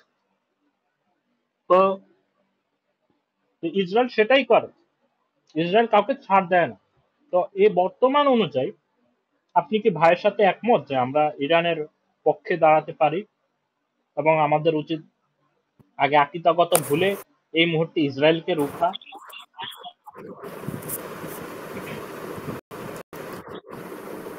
হ্যাঁ, অবশ্যই আমাদেরকে এখন ইরানের পাশেই দাঁড়াতে হবে এবং এটাই যৌক্তিক সিদ্ধান্ত। কারণ আমরা যদি এখন ইরানের পাশে না দাঁড়াই তাহলে মুসলিম জাতির স্বার্থটা ক্ষুণ্ণ হবে।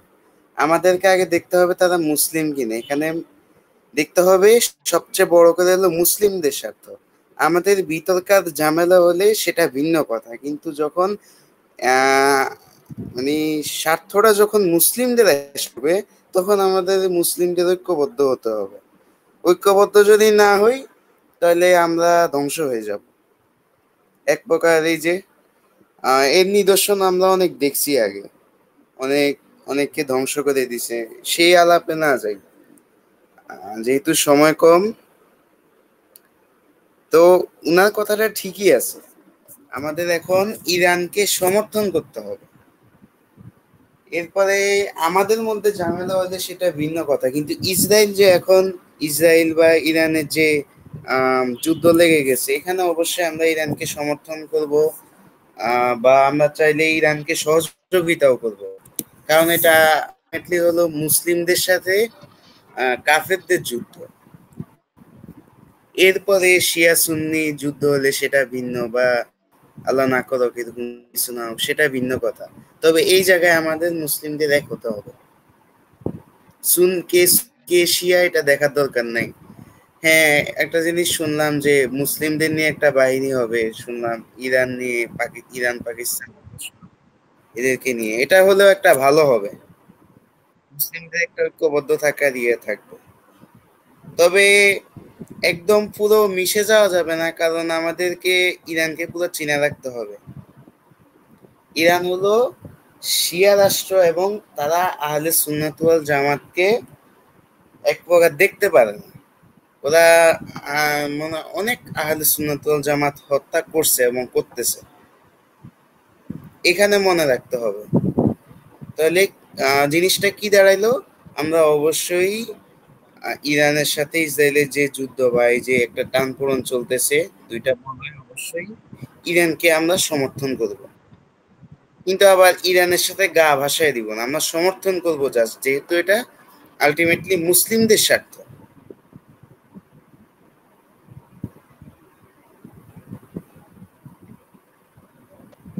জি ভাইয়া। এখন দেখেন, বর্তমানে অনেক ওলামায়ে কারাম ফতোয়া দিচ্ছেন যে ইরানের সাথে যাওয়া যাবে না।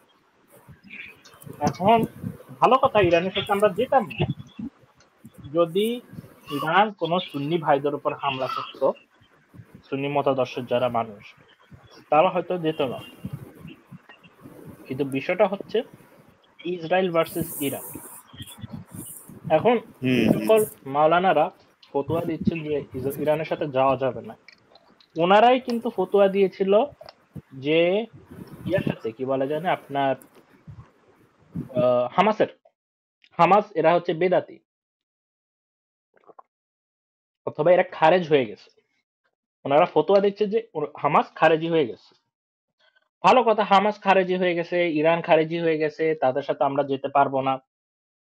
কিন্তু এই যে ইসরায়েল 55,000 শিশু মহিলা মেরে মাটির সাথে মিশিয়ে দিয়েছে, এই ব্যাপারে আমরা একটা কথা শুনতে দেখলাম না তাদের মুখ থেকে।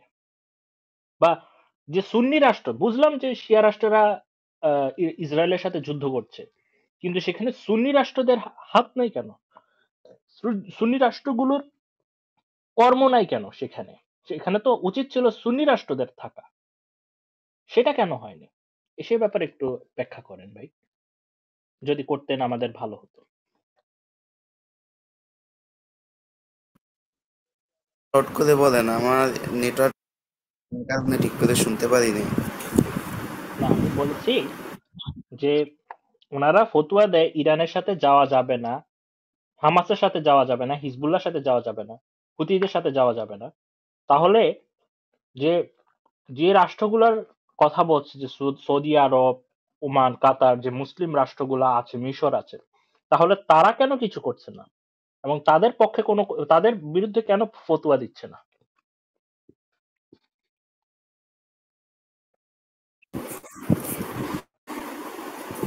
তাদের তাদের পক্ষে আর কি ফতোয়া দিবে? এরা তো কি বলবো, এদের ব্যাপারে তো কিছু বলার নাই।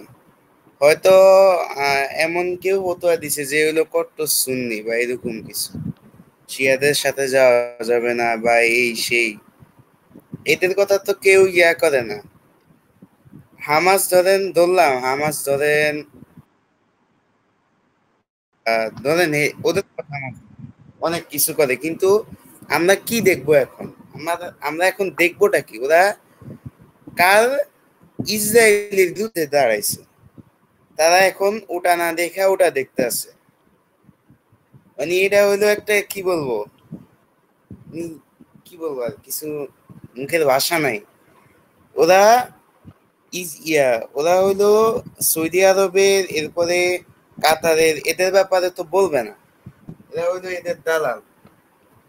দেখেন, সৌদি আরব হলো পুরো একটা ইসরায়েলিদের একটা, বলা যায় ইসরায়েলিদের একটা পণ্য।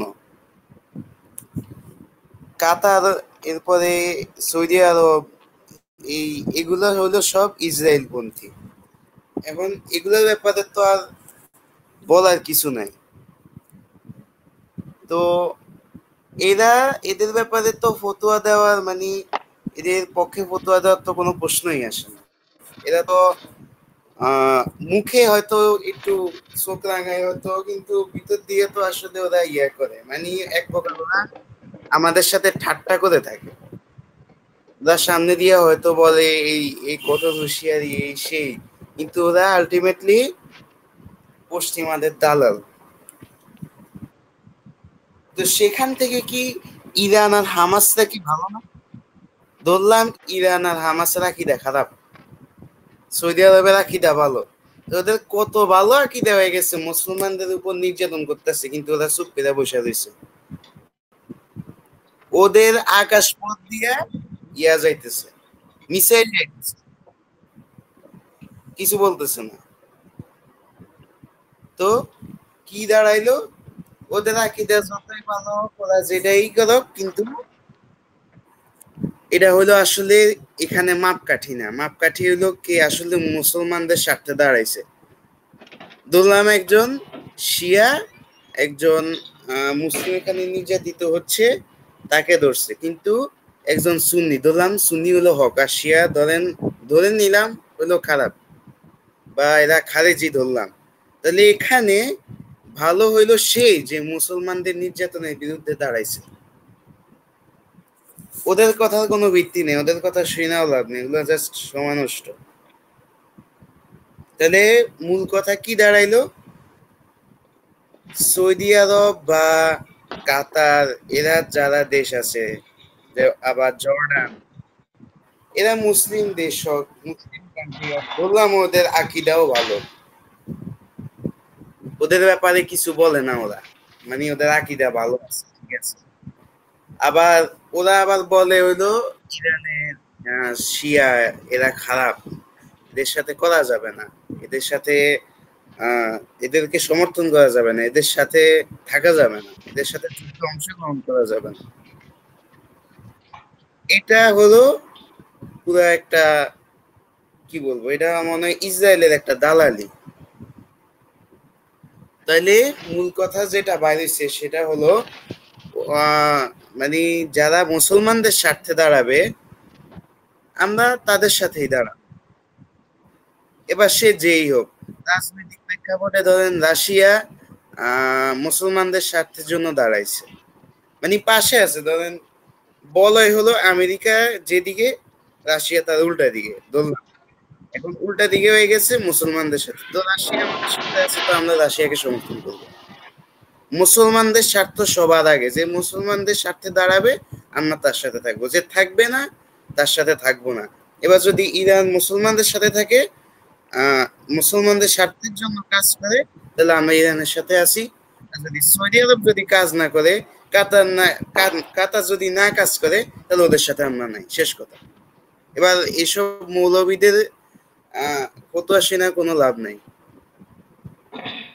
এরা কি করছে, এরা এই যে প্যালেস্টাইনে যে অত্যাচার হয়েছে, এই নির্যাতন একটা মেসাকার হইতেছে, ওদের কি অবদান? ওদেরকে যে জিজ্ঞেস করেন, ওরা পারে খালি বৈশা বৈশা পান চাবে আর এগুলো বলে, আদতে এদের কোনো ইয়া নেই, জ্ঞান বুদ্ধি নেই, সরাসরি সেফ ইসরায়েলের দালালি। ঠিক আছে ভাই।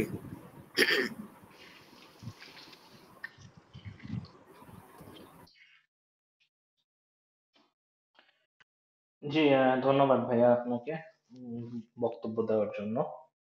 আচ্ছা, আমরা এবার শিবলি ভাইয়ের কাছে যাব। শিবলি ভাই যদি একটু মাইকটা অন করেন।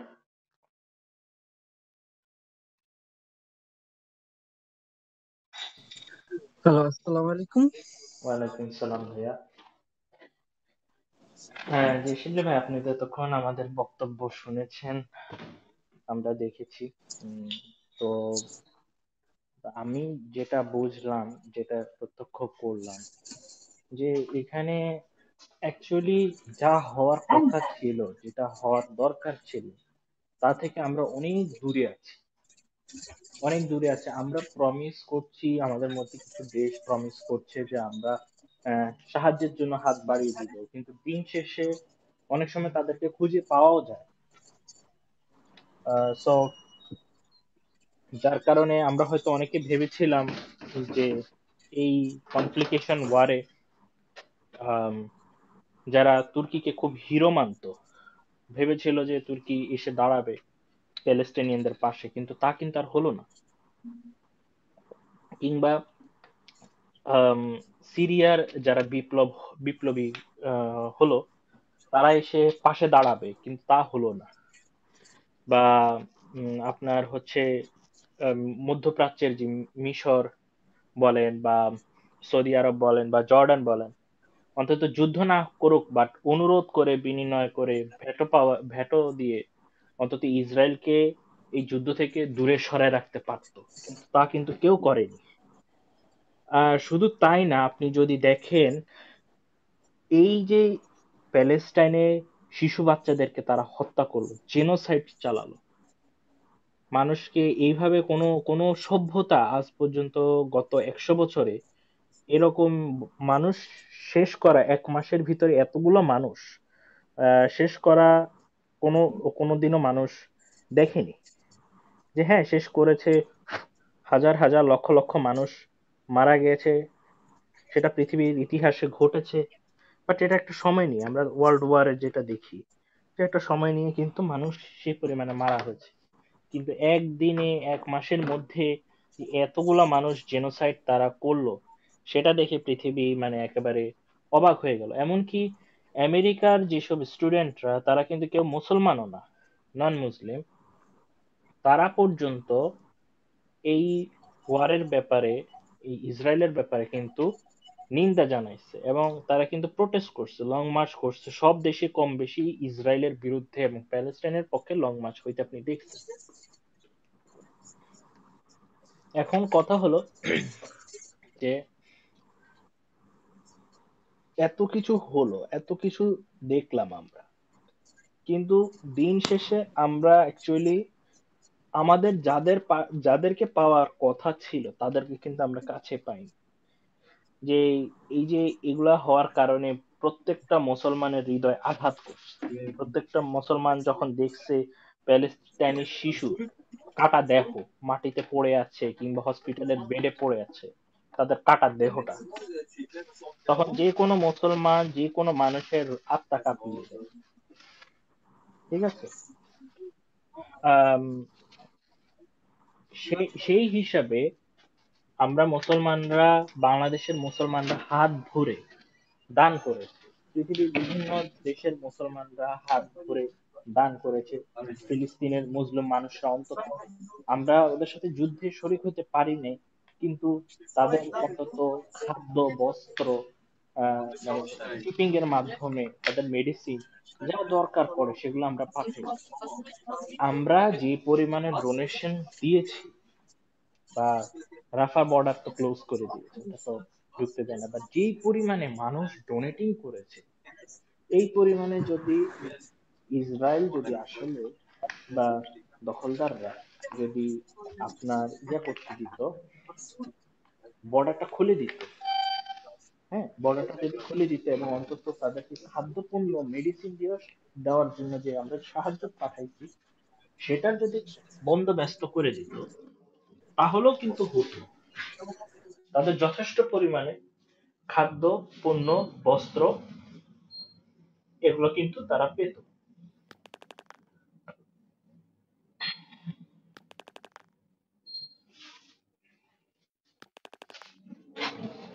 Um,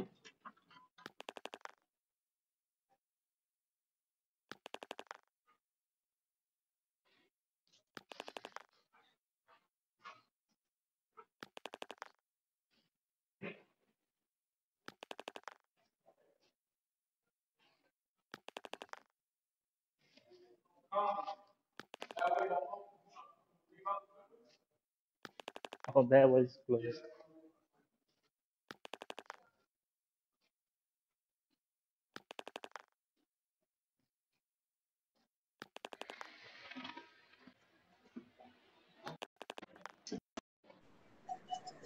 তো হ্যালো, আমি অনেক সরি, মুসলমান ভাইরা আমি সরি, একটু দুঃখিত।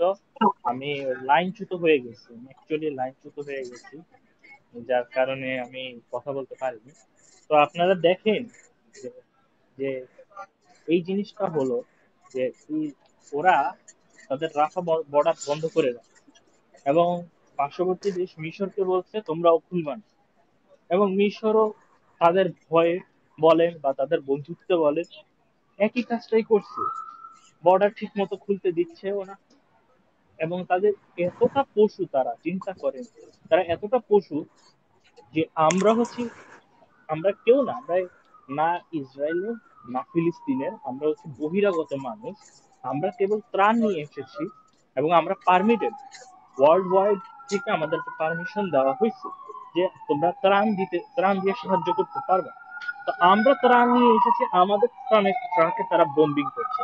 হোল্ড অন এ সেকেন্ড, একটা মিনিট একটু, এখানে অ্যাম্বুলেন্স যাচ্ছে তো শব্দ হচ্ছে প্রচুর।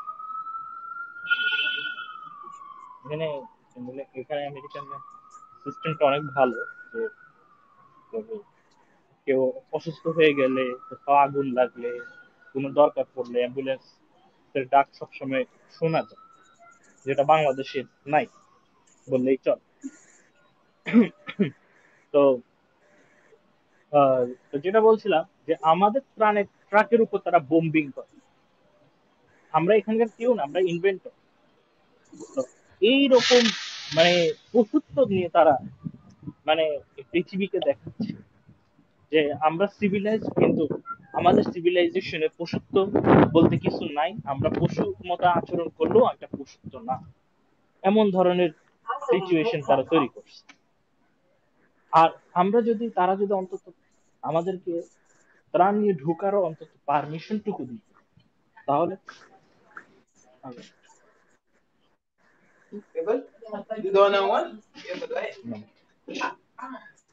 তো আপনি দেখেন যে আমরা যদি অন্তত ত্রাণটা নিয়ে যদি ওদেরকে সাহায্য করতে পারতাম যথেষ্ট পরিমাণে, তারা ত্রাণ পেত, যথেষ্ট পরিমাণে খাদ্য পেত, ওষুধ পেত, মেডিসিন পেত। তারা উল্টো ফাইট করার মতো, ইসরায়েলের বিপক্ষে লড়ার মতো সে শক্তি রাখতো। তাদেরকে খাদ্য দিয়ে মারছে, বোম্বিং করে উড়াই দিচ্ছে, কোনো ধরনের কোনো মায়া তারা করেনি। তাদের কথা হলো তোমরা এখান থেকে সরে যাও, এই জায়গাটা খালি করে দাও। তো এইরকম সিচুয়েশনের মধ্যে দিয়ে তাদের দিনকাল পার করছে। এবং ইজিপ্টকে দেখেন, মিশরকে দেখেন, যে তারাও ইসরায়েলের মতো পশুর মতন আচরণ করছে।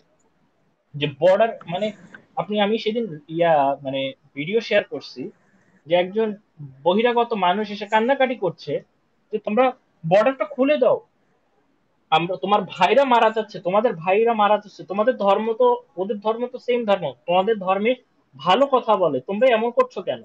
খুব কান্নাকাটি করে বলতেছে যে তোমরা বর্ডারটা খুলে দাও, আমরা ওদেরকে কয়টা খাবার দিই। এবং মিশরের যে বর্ডার গার্ড, তারা চুপ করে দাঁড়ায় রয়েছে, কোনো সাহায্য সহযোগিতা কিচ্ছু করেনি। তো এই হলো বর্তমান সিচুয়েশন, বর্তমান অবস্থা।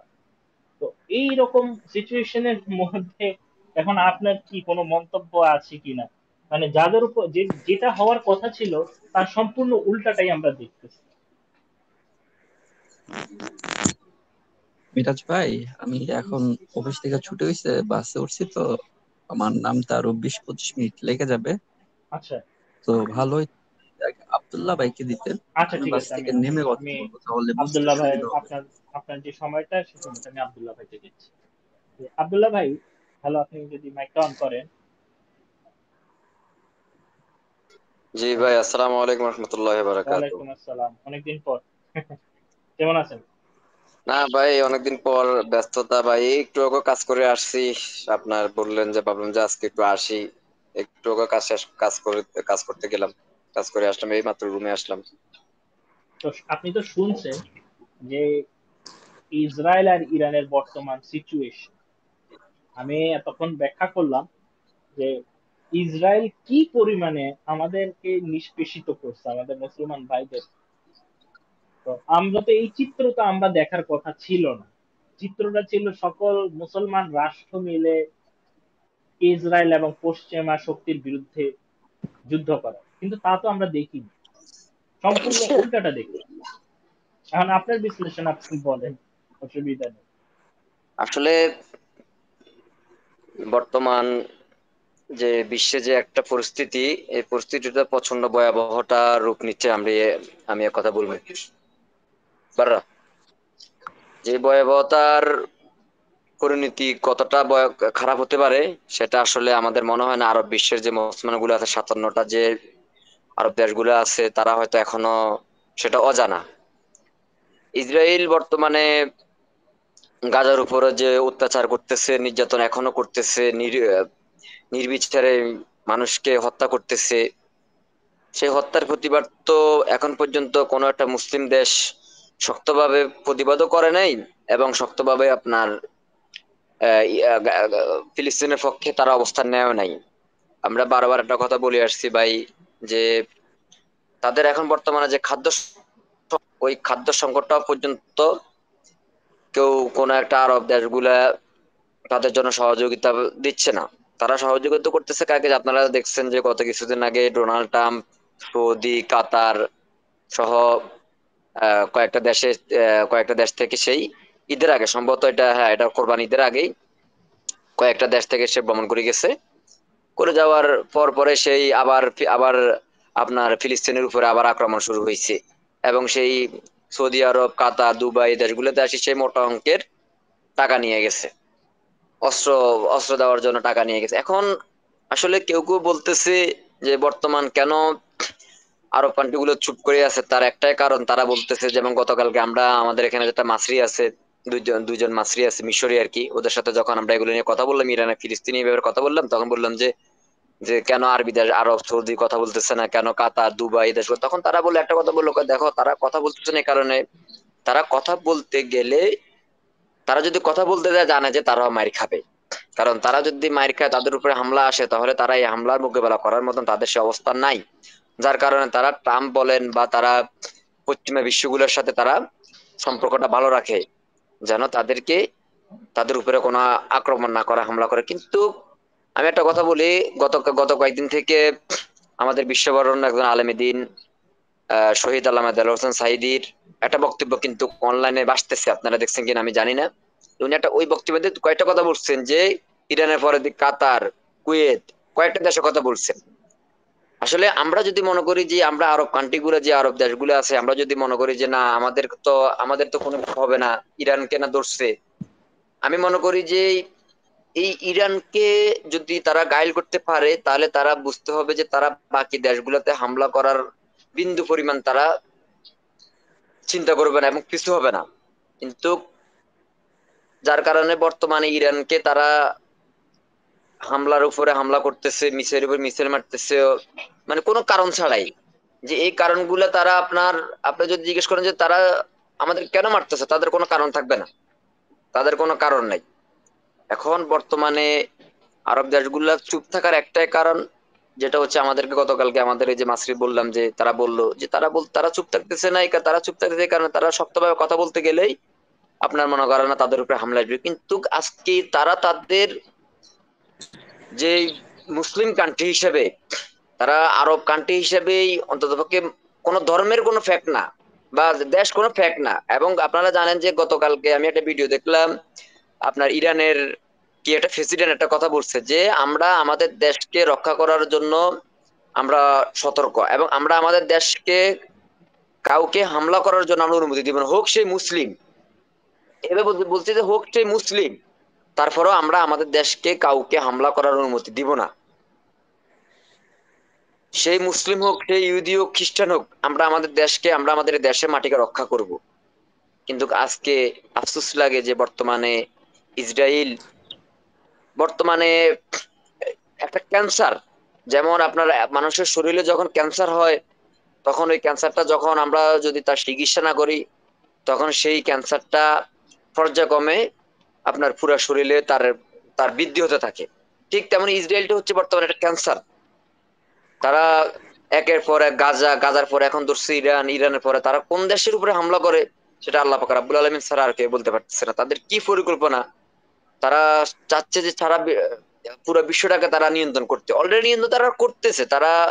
তাদের যেভাবে নিয়ন্ত্রণ করার দরকার ওইভাবে তারা হয়তো আজকে নিয়ন্ত্রণ করতে পারতেছে না। যার কারণে তারা চাচ্ছে যে পুরা একটা বিশ্বের মধ্যে, মুসলিম দেশগুলোর মধ্যে একটা তারা গন্ডগোল সৃষ্টি করে একটা যুদ্ধের মাধ্যমে একটা দেশকে অর্থনৈতিক দিক থেকে, পড়াশোনার দিক থেকে, সব দিক থেকে তারা যদি ধ্বংস করে দিতে পারে, তাহলে আহ তাদের আয়ত্তে সবকিছু চলে আসবে। কিন্তু আজকে আপনারা দেখেন যে আজকে ইরান একাই লড়তেছে। হয়তো ইরানের পাশে কয়েকটা দেশ তাদের পাশে আছে, তাদের পাশে সহযোগিতা করতেছে, যেমন পাকিস্তান তাদের পক্ষে কাজ করতেছে, তাদের পক্ষে হইয়া ইসরায়েলের যে মিসাইল গুলোকে প্রতিহত করতেছে, এবং তাদের পক্ষে হইয়া ইসরায়েলের বিরুদ্ধে হামলা করতেছে। কারণ তাদের সাথে এখন বর্তমানে আমাদের দেশও কিছু কিছু মানুষ ইরানকে, আমরা ওই যে শিয়া বলি, আমরা তাদেরকে নানান রকম ভাবে আমরা অ্যাভয়েড করতেছি। আরে ভাই, দেশে যখন যুদ্ধ লাগে যায়, তখন কে শিয়া আর কে সুন্নি, আপনার ওই যে প্রতিপক্ষ এটা চাইবে না, এখন আমরা যদি নিজেরা যদি আমরা যদি এখন দেশ বাঁচাতে গিয়া বা নিজের ধর্মপান, নিজের এক ধর্মের ভাইদেরকে যদি না বাঁচাতে পারি, না সহযোগিতা করতে না পারি, তাহলে আমাদের এই যে 57টা যে মুসলিম কান্ট্রি দেশ আছে, যে 57 জন যে নেতা আছে, বা এই সমস্ত নেতার কোনো প্রয়োজন নাই। এখন বর্তমানে আপনি চিন্তা করেন যে বর্তমানে 57টা দেশের যে নেতাগুলো আছে, প্রত্যেকটা নেতা কিন্তু এখন স্ট্রং। আর ইরানের যে নেতা বর্তমান যে খাদেমি, ওর যে বয়স, এই বয়সে বা এই যে এখনো যে মানে এত শক্তভাবে কথা বলতেছে, এত চোখ রাঙাইয়া কথা বলতেছে, ইসরায়েলকে মানে বিন্দু পরিমাণ ছাড় দিতেছে না। এবং তারা বলতেছে যে কোনো সমঝোতা হবে না। তারা বলতেছে কি, ইরানের খাদেমি কি বলছে যে কোনো সমঝোতা হবে না, আগে আমরা প্রতিশোধ নিব, এরপরে সমঝোতা বসবো কি বসবো না সেটা আমরা পরে সিদ্ধান্ত নিব। কিন্তু আজকে আমরা যদি তাদেরকে যদি ধর্মের গত কারণে যদি আমরা তাদের সাথে যদি আমাদের পার্থক্য হয়ে যায়, তাহলে আমি মনে করি আমাদের যে মুসলিম দেশগুলো আছে, এই মুসলিম দেশগুলোর আমাদের আর কোনো প্রয়োজন নাই ভাই। আজকে কেন আমরা আমরা শক্তভাবে কথা বলতে পারতেছি না, আমরা ইসরায়েলের বিরুদ্ধে কথা বলতে পারতেছি না, আমরা মানে আপনার কি বলে যে ট্রাম্পের বিরুদ্ধে কথা বলতে পারতেছি না, বরং ট্রাম্প আমাদেরকে যেভাবে বলতেছে আমরা ঠিক ওইভাবে করতেছি। ট্রাম্প আমাদেরকে যদি বলে যে বসতে, আমরা বসতেছি, ট্রাম্প আমাদেরকে যদি বলে যে উঠো, আমরা উঠতেছি। আমরা তার কথায় চলতেছি, তার কথায় আমরা সবকিছু করতেছি। বরং আমাদের উচিত ছিল, আজকে আমাদের উচিত ছিল যে আমরা ইসরায়েলকে শক্তভাবে কথা বলা, ইসরায়েলের আপনার কি বলে যে ইসরায়েলের ইরানের পক্ষে আমাদেরকে থাকার। কিন্তু আফসোস আমরা আজকে সেটা করতে পারতেছি না। আমরা সেটা করতে পারতেছি না। আমরা মনে করতেছি যে না, ইরান একটা শিয়ার দেশ, ধর্মের দিক থেকে তাদের সাথে আমাদের কোনো পার্থক্য নাই, যার কারণে আমরা কেন তাদের পক্ষে নিয়ে কথা বলবো। আরে ভাই, আজকে যদি ইরানের যদি সম্পূর্ণ যদি তারা যদি দখল করে নিতে পারে, তাহলে বুঝতে হবে যে কাতার, কুয়েত, সৌদি, আপনার ওমান, ওই দেশগুলা তো ভাই ওই দেশগুলা মানে আপনার দখল করা কোনো ব্যাপার না। ঠিক আছে, ওই দেশগুলা কোনো দখল করার ব্যাপার না। কাতার তো ছোট একটা দেশ, কাতার তো এত বড় দেশও না। কিন্তু আজকে আপনি দেখেন যে ইসরায়েল কিন্তু এখন এট এ টাইম দুই জায়গায় হামলা করতেছে। এক হচ্ছে কি, তারা গাজাতেও তারা এখনো অতর্কিত ভাবে, তারা গাজাতেও এখনো মনে করেন না শিশু, এই যে যারা মানে খাদ্যের যেটা সংকট, এবং তারা খাদ্যের জন্য যায়, ওখানে তারা হামলা করতেছে। অতএব তারা গাজাতেও হামলা চালাচ্ছে, তারা ইরানও হামলা করতেছে। তার মানে বোঝা যাচ্ছে যে তাদের পিছনের যে কলকাঠিগুলা, এই কলকাঠিগুলা এখন অনেক শক্তভাবে তাদেরকে সাপোর্ট দিতেছে। এখন আমরা যদি যে ইরানের পক্ষে যদি না দাঁড়াতে পারি, আমরা যদি গাজার পক্ষে যদি আমরা কথা না বলতে পারি, তাহলে আমাদের তো ভাই আমাদের পক্ষের মানে আমাদের কতটুকু আমরা নিজের ইমানি শক্তি নিয়ে আমরা কাজ করতে পারবো, আমাদের কতটুকু ইমান আছে, সেটা আমাদের আসলে জানার বিষয়। আমরা নিজেকে নিজে প্রশ্ন করার দরকার। আজকে দেখেন, আপনারা অনেকে জানেন, দেখতেছেন যে গাজাতে যখন ওই গত কিছুদিন আগে একটা খবরে দেখলাম না, এখান থেকে এখানে নানান রকম চ্যানেলে দেখলাম যে কোন দেশ থেকে না জাহাজে করে না কোন দেশ থেকে যে তার নিয়ে যাচ্ছিল, যে তাদেরকে যে আটকায় রাখছে। কোন দেশ থেকে না এটা, মিরাজ ভাই? আম, আমার ঠিক মনে পড়তেছে না জাহাজটার নাম, অ্যাকচুয়ালি এটা ইউরোপিয়ান কোন একটা দেশ থেকে সম্ভবত, হ্যাঁ হ্যাঁ, এই তো, যাই কোন হোক। একটা দেশ। তাহলে আপনি চিন্তা করেন যে তারা তারা আপনার ইসরায়েল ইসরায়েল বর্তমানে আপনার মনে করেন গাজাবাসীদের জন্য তারা খাদ্য নিয়ে যাচ্ছে, গাজাবাসীদের জন্য তারা খাদ্য নিয়ে যাচ্ছে। সেই খাদ্য পর্যন্ত তারা, সেই জাহাজকে পর্যন্ত তারা মনে করেন না যে তাদের ইসরায়েলি সন্ত্রাসী বাহিনীদেরকে দিয়ে তারা সেটাকে অ্যাটাক করছে, সেটাকে তারা মানে আটক করার চেষ্টা করতেছে, বন্দী করার চেষ্টা করতেছে। তাহলে এই বর্তমানে ইসরায়েলকে যদি সারা আরব দেশগুলো যদি ইসরায়েলের বিরুদ্ধে দাঁড়ায়, বা ইসরায়েলে কথা বলার মতন শক্তি থাকবে না। বরং এখন ইরানের হামলাতে তারা যে পরিমাণ কুপঘাত হইছে, তাদের পক্ষে যদি আরো কয়েকটা দেশ আসতো, তাদের পক্ষে যদি আপনি সৌদি আরব বলেন, তাদের পক্ষে যদি আপনার বলেন আপনারা অন্যান্য বাকি যে আরব কান্ট্রি গুলো আছে, বাকি যে 57টা যে দেশ আছে, ওই 57টা দেশ যদি তাদের পক্ষে হয়ে কাজ করতো, তাহলে আজকে ইসরায়েল এভাবে কথা বলার মতো সাহস পাইতো না। আজকে ইসরায়েল আমাদের ফিলিস্তিনে এভাবে আমাদের ভাইদেরকে হত্যা করতে পারতো না, শহীদ করতে পারতো না। তো আলহামদুলিল্লাহ, আমরা আমরা ইরানের ভাই ধর্ম কি জিনিস, ইরানে কি শিয়া না সুন্নি, সেটা আমাদের প্রশ্ন। ইরান যে আজকে যে ইসরায়েলের বিরুদ্ধে যে আক্রমণ করতেছে, ইসরায়েলকে যে এখন যে মানে আপনার তেল আবিবকে যে একদম মানে গাজার মতন করে ফেলতেছে, এটা ভাই আমাদের জন্য এটা কতটা মানে আনন্দের, সেটা ভাই আমরা বলে বুঝতে পারবো না। তার কারণ কি? তার কারণ হচ্ছে যে ইসরায়েল আমাদের মুসলিম ভাইদেরকে হত্যা করতেছে, শিশু থেকে শুরু করে, সেখানে আপনার আপনার গর্ভবতী মহিলারা পর্যন্ত নিরাপদ না। আপনারা তো দেখছেন যে 1 মাস 2 মাসের যে বোনটা, ওই বোন পর্যন্ত তারা মনে করেন আপনার গর্ভ থেকে বের হয়ে গেছে। তাহলে যে ইসরায়েল আজকে সারা বিশ্বের মধ্যে আপনার মনে করেন একটা ক্যান্সারে পরিণত হচ্ছে, কিন্তু আমরা কি করতেছি? আমরা কয়েকটা দেশ, আমরা তাকে ধর্মের কারণে আমরা তাকে তার পক্ষে কথা বলতে আমরা পারতেছি। আমরা তো তাকে আমাদের মূলত যে দেশগুলো মূলত তাদের বিপক্ষে কথা বলতে পারতেছে না, ইরানের পক্ষে হয়ে কথা বলতে পারতেছে না, এটা মূলত তারা ধর্মের কোনো পার্থক্য না। তাদের পার্থক্য হচ্ছে যে আমরা যদি ইরানের পক্ষে কথা বলি, তাহলে ইরান যদি কোনো কারণে ইসরায়েলের সাথে যদি না পারে, তাহলে তো দ্বিতীয়বার আমাদের রক্ষা হবে না, তখন আমাদের পক্ষে আমাদের কি হবে? কিন্তু মুসলিম কান্ট্রি যদি ঐক্য না হইতে পারে, তাহলে আপনি ধরে রাখেন যে তৃতীয় বিশ্বযুদ্ধর আর মানে বলতে গেলে একটা মানে তৃতীয় বিশ্বযুদ্ধে একটা ঘন্টা বেজেই গেছে, বলতে গেলে তৃতীয় বিশ্বযুদ্ধে একটা ঘন্টা বেজেই গেছে। তাহলে এই ঘন্টা যদি বেজে যায়, তাহলে ভাই এই তৃতীয় বিশ্বযুদ্ধ থেকে আমাদের মুসলমানের যে শক্তিগুলা, এই শক্তিটা কতটা শক্তিশালী হবে সেটা ভাই আমরা কিন্তু বলে দিতে পারি। যে আমাদের এখন বর্তমানে মুসলমানদের মধ্যে যে পরিমাণ ফাটল, মুসলমানদের মধ্যে যে পরিমাণ আপনার ভেদাভেদ, এই ভেদাভেদ যতদিন পর্যন্ত আমরা দূর করতে পারবো না, ততদিন পর্যন্ত আমরা ওই যে আপনার ইহুদিদের মায়ের খেতে হবে। ইহুদিদের মায়ের আমাদের কপালে আছে। এখন আমরা যদি ইসরায়েলের বিরুদ্ধে যদি আমরা কথা বলতে গেলে যদি আমাদের উপরে হামলা আসে, আজকে আমরা সেই কারণে কথা বলতে পারতেছি না, বরং সেই ইসরায়েলের পক্ষে যারা কথা বলতেছি তাদেরকে আমরা অর্থ দিতেছি, সেই অর্থ দিয়া অস্ত্র উৎপাদন করতেছে, সেই অর্থ দিয়া গোলা বারুদ উৎপাদন করতেছে। আমাদের টাকায়, আমাদের পরিশ্রমের টাকা দিয়ে আমরা সেই ইসরায়েলের পক্ষে কথা বলা লোকদেরকে অর্থ দিচ্ছি, অর্থ দিয়ে সহযোগিতা করতেছি। সেই অর্থের বিনিময়ে তারা বড় বড় আপনার মিসাইল তৈরি করতেছে, সেই অর্থ দিয়ে তারা আপনার বন্দুক তৈরি করতেছে, এবং সেই বন্দুক দিয়া, সেই গুলি দিয়া, সেই মিসাইল দিয়া আমাকে আপনাকে মারতেছে, আজকে সারা বিশ্বের মুসলমানদেরকে মারতেছে। তাহলে আমরা অর্থ দিতেছি আমাদেরকে নিজেদের মারার জন্য, আমাদের অর্থটা কোথায় ব্যয় হইতেছে?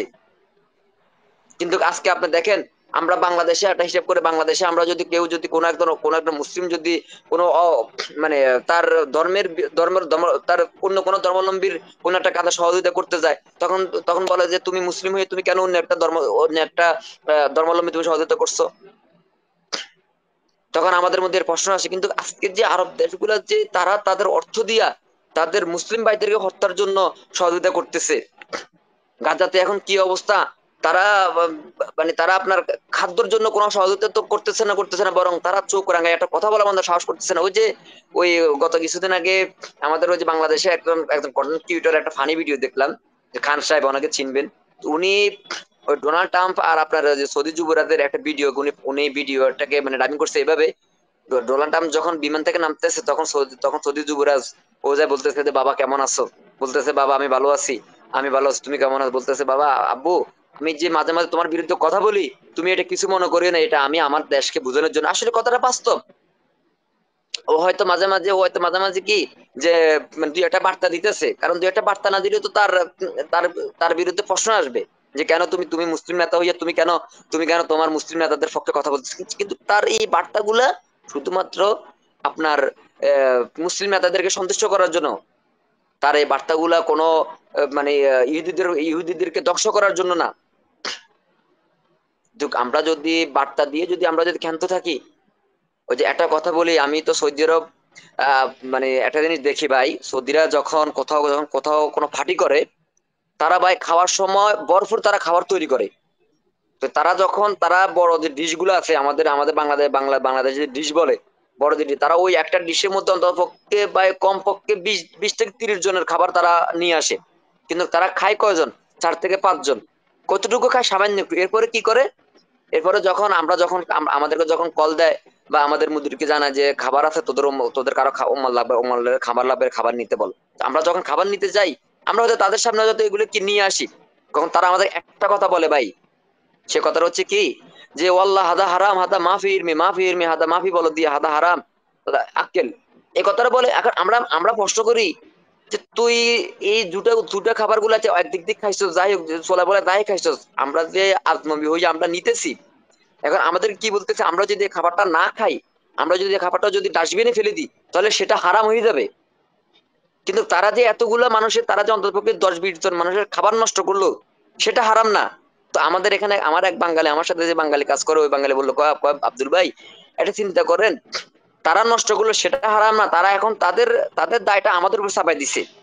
মানে আমরা যদি এটা ফালাই, তাহলে আমাদের উপর এটা মানে দায়ভার আমাদের উপর আসবে, মানে আমাদেরটা আমরা ফালাইলে হারাম হবে। ভাই এত সোজা না। নষ্টটা করছে আমরা নষ্ট করছি না, তারা নষ্ট করছে। কিন্তু ভাই কথাটা কেন বলছি,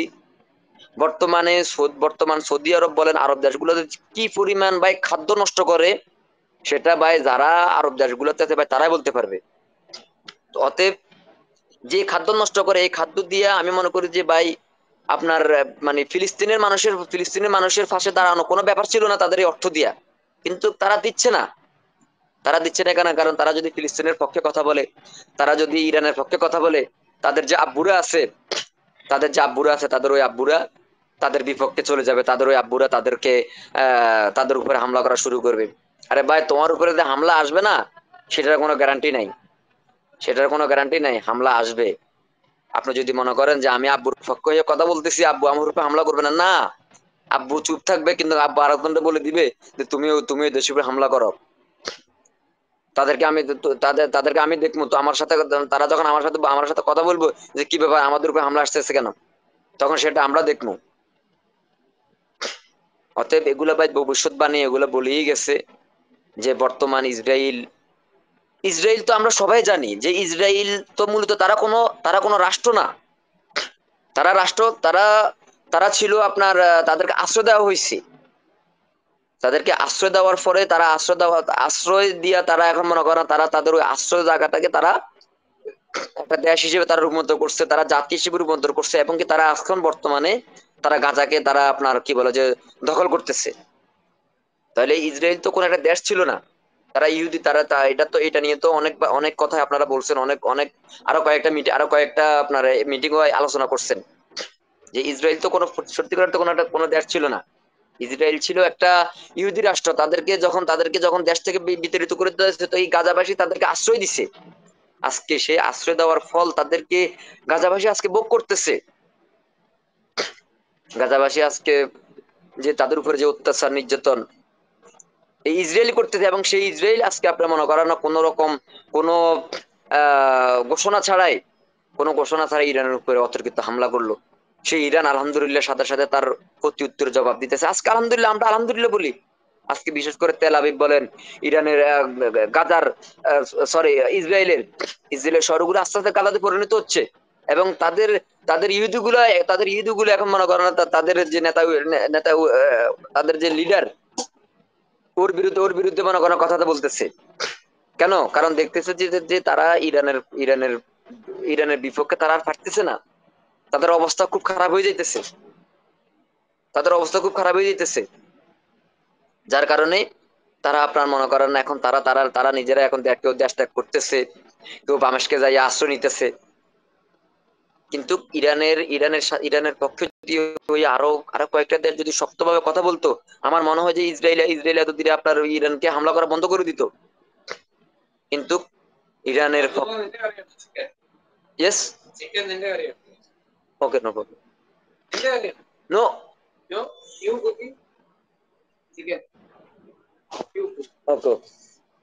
ওকে, নো। এখন হচ্ছে ইরানের পক্ষে যদি ভাই আরো কয়েকটা দেশ কথা বলতো, ইরানের পক্ষে যদি আরো কয়েকটা দেশ ইরানের পক্ষে ইসরায়েলের বিরুদ্ধে হামলা করতো, তাহলে আমার মনে হয় যে ইসরায়েল এখন যে তাদের যে নাকানে সুবানি, আমরা যে বাংলাটা কথা বলি যে নাকানে সুবানি, ওই নাকানে সুবানি তারা আরো খাইতো। কিন্তু আস্তে আস্তে তারা জানি না ইরান কতটুকু শেষ পর্যন্ত কতটুকু তাদের কিন্তু অনেকটা। আর ইরানের সবচেয়ে বড় সমস্যা হচ্ছে কি জানেন? ইরানের সবচেয়ে বড় সমস্যা হচ্ছে যে ইরানে কিন্তু গুপ্তচর বেশি। ইরানে অবস্থান করতেছে আপনার ইন্ডিয়ান গুপ্তচর, ইরানে অবস্থান করতেছে আপনার ইসরায়েলি গুপ্তচর। আপনারা তো দেখছেন যে ইরানের মধ্যে অলরেডি তারা ইসরায়েলের দুইটা ড্রোন কারখানা তারা বাইর করছে।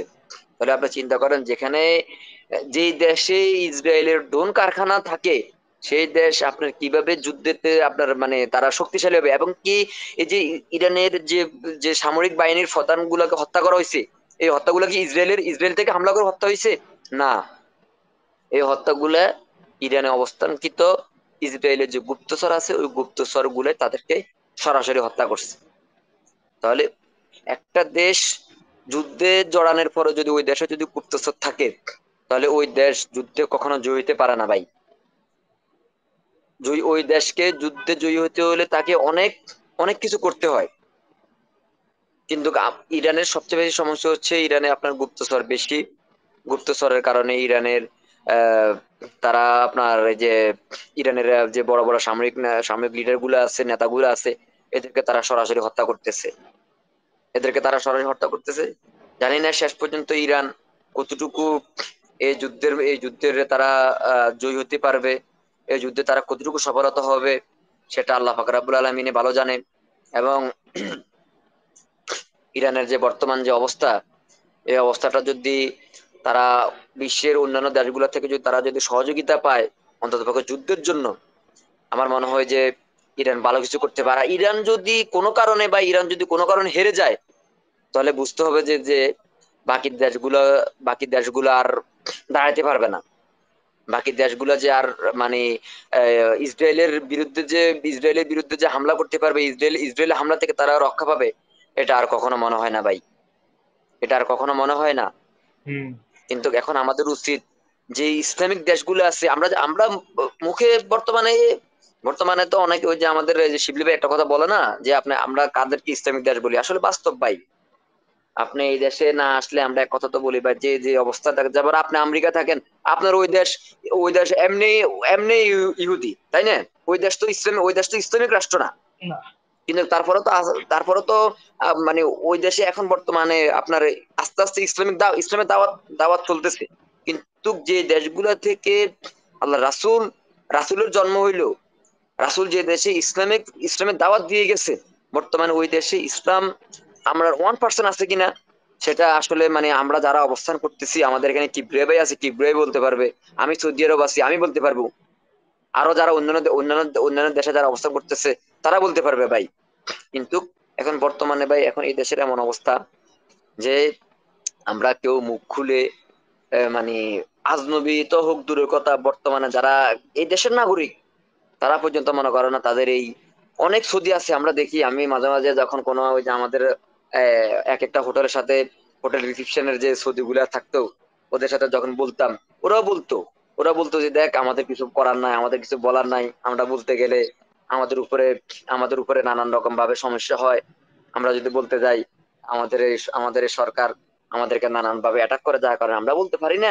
তবে আমরা নীরবে কান্না করি, আমরা ফিলিস্তিনের জন্য আমরা নীরবে কান্না করি, আমরা বলি যে ইসরায়েল হাইওয়ান। তো অতএব এই যুদ্ধ যখন লেগে গেছে ভাই, একটা কথা আছে না, যুদ্ধ যখন লেগে যায়, যুদ্ধের দামামা যখন বেজে ওঠে, তখন আপনার ওই ইহুদি গুলা এটা চিন্তা করবে না যে কে শিয়া কে সুন্নি কে ওহাবি কে আপনার ওই যে মানে আরো অনেক কিছু আছে না, এগুলা ভাই তারা বিচার বিশ্লেষণ করে তারা মারবে না ভাই। তারা মারবে কি একটাই, যে এরা হচ্ছে ইসলামিক দেশ, এরা হচ্ছে ইসলামিক কান্ট্রি, এদেরকে যদি আমি যদি বাঁচায় রাখি, তাহলে তাহলে এক সময় আমরা নিজেরাই বাঁচতে পারবো না, এক সময় আমাদের নিজেদেরই আমাদের গদি থাকবে না। এই বর্তমানে আসলে একটা দেশের মধ্যে যে একটা মানে বিশৃঙ্খলা সৃষ্টি হচ্ছে, এই বিশৃঙ্খলা সৃষ্টির একমাত্র কারণ হচ্ছে ভাই ইসরায়েলের বিপক্ষে যারাই অবস্থান করতেছে, ইসরায়েলের বিপক্ষে যারাই কথা বলতেছে, বা তারাই তাদেরকে অ্যাটাক করতেছে, হামলা করতেছে। হয়তো আপনি হ্যাঁ তারা আপনি আরেকটা পারমাণবিক জিনিস দেখবেন, শুধু ইরানের এই গুপ্তচর বৃত্তি দেখে তো মানুষ অবাক হয়ে যায়। শুধু হ্যাঁ গুপ্তচরগুলো হ্যাঁ যে কি পরিমাণে মানে গা ঢাকা দিয়ে থাকে আপনি বিশ্বাসও করতে থাকে। পারবেন না। ইসরায়েলের একজন গুপ্তচর আপনার পাশে বসে চার দোকানে চা খাইতেছে, আমি আপনি তো এটাও সেটাই ইয়ে বলছি করতে ভাই, পারবেন। আমি তো সেটাই বলছি যে বর্তমানে আপনি কি মনে করেন, এই যে মনে করেন না ইরানের যে যে ঊর্ধ্বতন কর্মকর্তা গুলা সামরিক বাহিনী গুলাকে হত্যা করা হয়েছে, এগুলো কি ইসরায়েল থেকে কি আপনার মিসাইল মারে কি হত্যা করছে? আপনি বলেন। হুম, এটাই। এখানে কিন্তু গুপ্তচর না থাকলে এটা কিছু হতো না। এবং কি তারা ধরতেছে তো, তারা তো অলরেডি আপনার মনে করেন না যে তারা আপনার এই পর্যন্ত কতজনকে তারা তারা ধরছে না, হুম, এই পর্যন্ত কতজনকে তারা ধরছে না। তো ভাই একটা কথা যেমন আমাদের দেশে যে এক নাম ছিল মীর জাফর, আমাদের দেশে এক নাম ছিল মানে আমরা যেমন কথা কথা একজন একজনকে বলছি মীর জাফর, কিন্তু আমাদের ঠিক তেমনি আমাদের এই মীর জাফরের কারণে যে আমাদের দেশের যে নবাব সিরাজউদ্দৌলার কতটুকু উনি যুদ্ধ পরাজিত হয়েছে, ঠিক তেমনি ভাই বর্তমান ইরানের এটা সবচেয়ে বেশি বড় সমস্যা, এটা জানেন? ইরানের সবচেয়ে বেশি সমস্যা হচ্ছে ইরানের ভিতরে অনেক অনেক অনেক মানে পরিমাণে ইসরায়েলি এত মির্জাফর। গুপ্তচর সেটা বলার মতো না ভাই।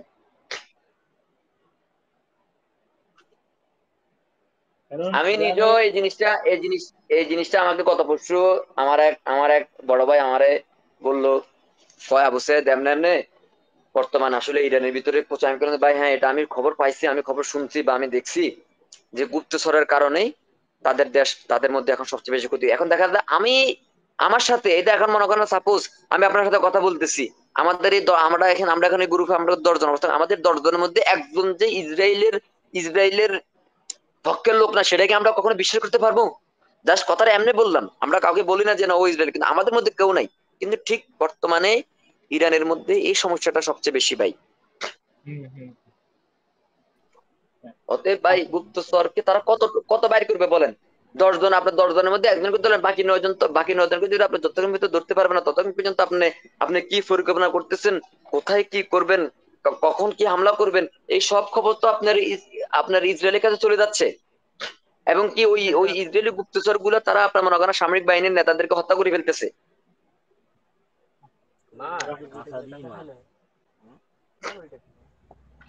এবং ইসরায়েলি গুপ্তচর যে ইরানে আছে তা না, ইসরায়েলি গুপ্তচর বাংলাদেশেও আছে, এবং সেটা আছে আছে, তা ভারতের তো রয়ের অবশ্যই ভাই। মাধ্যমে, ভারতের রয়ের হ্যাঁ হ্যাঁ মাধ্যমে হ্যাঁ। আমাদের এবং বাংলাদেশে। এই যে ইসরায়েলকে বর্তমানে ইসরায়েলকে সহযোগিতা করতেছে, সহযোগিতা কয়েকটা দেশের মধ্যে, তার মধ্যে ভারত হচ্ছে আপনার সবচেয়ে গুরুত্বপূর্ণ।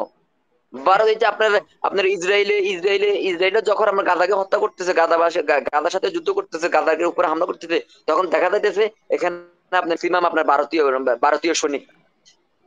এখানে তারা আরেকটা যা বিষয় আছে, করতেছে বাংলাদেশ ন্যাকেডলি।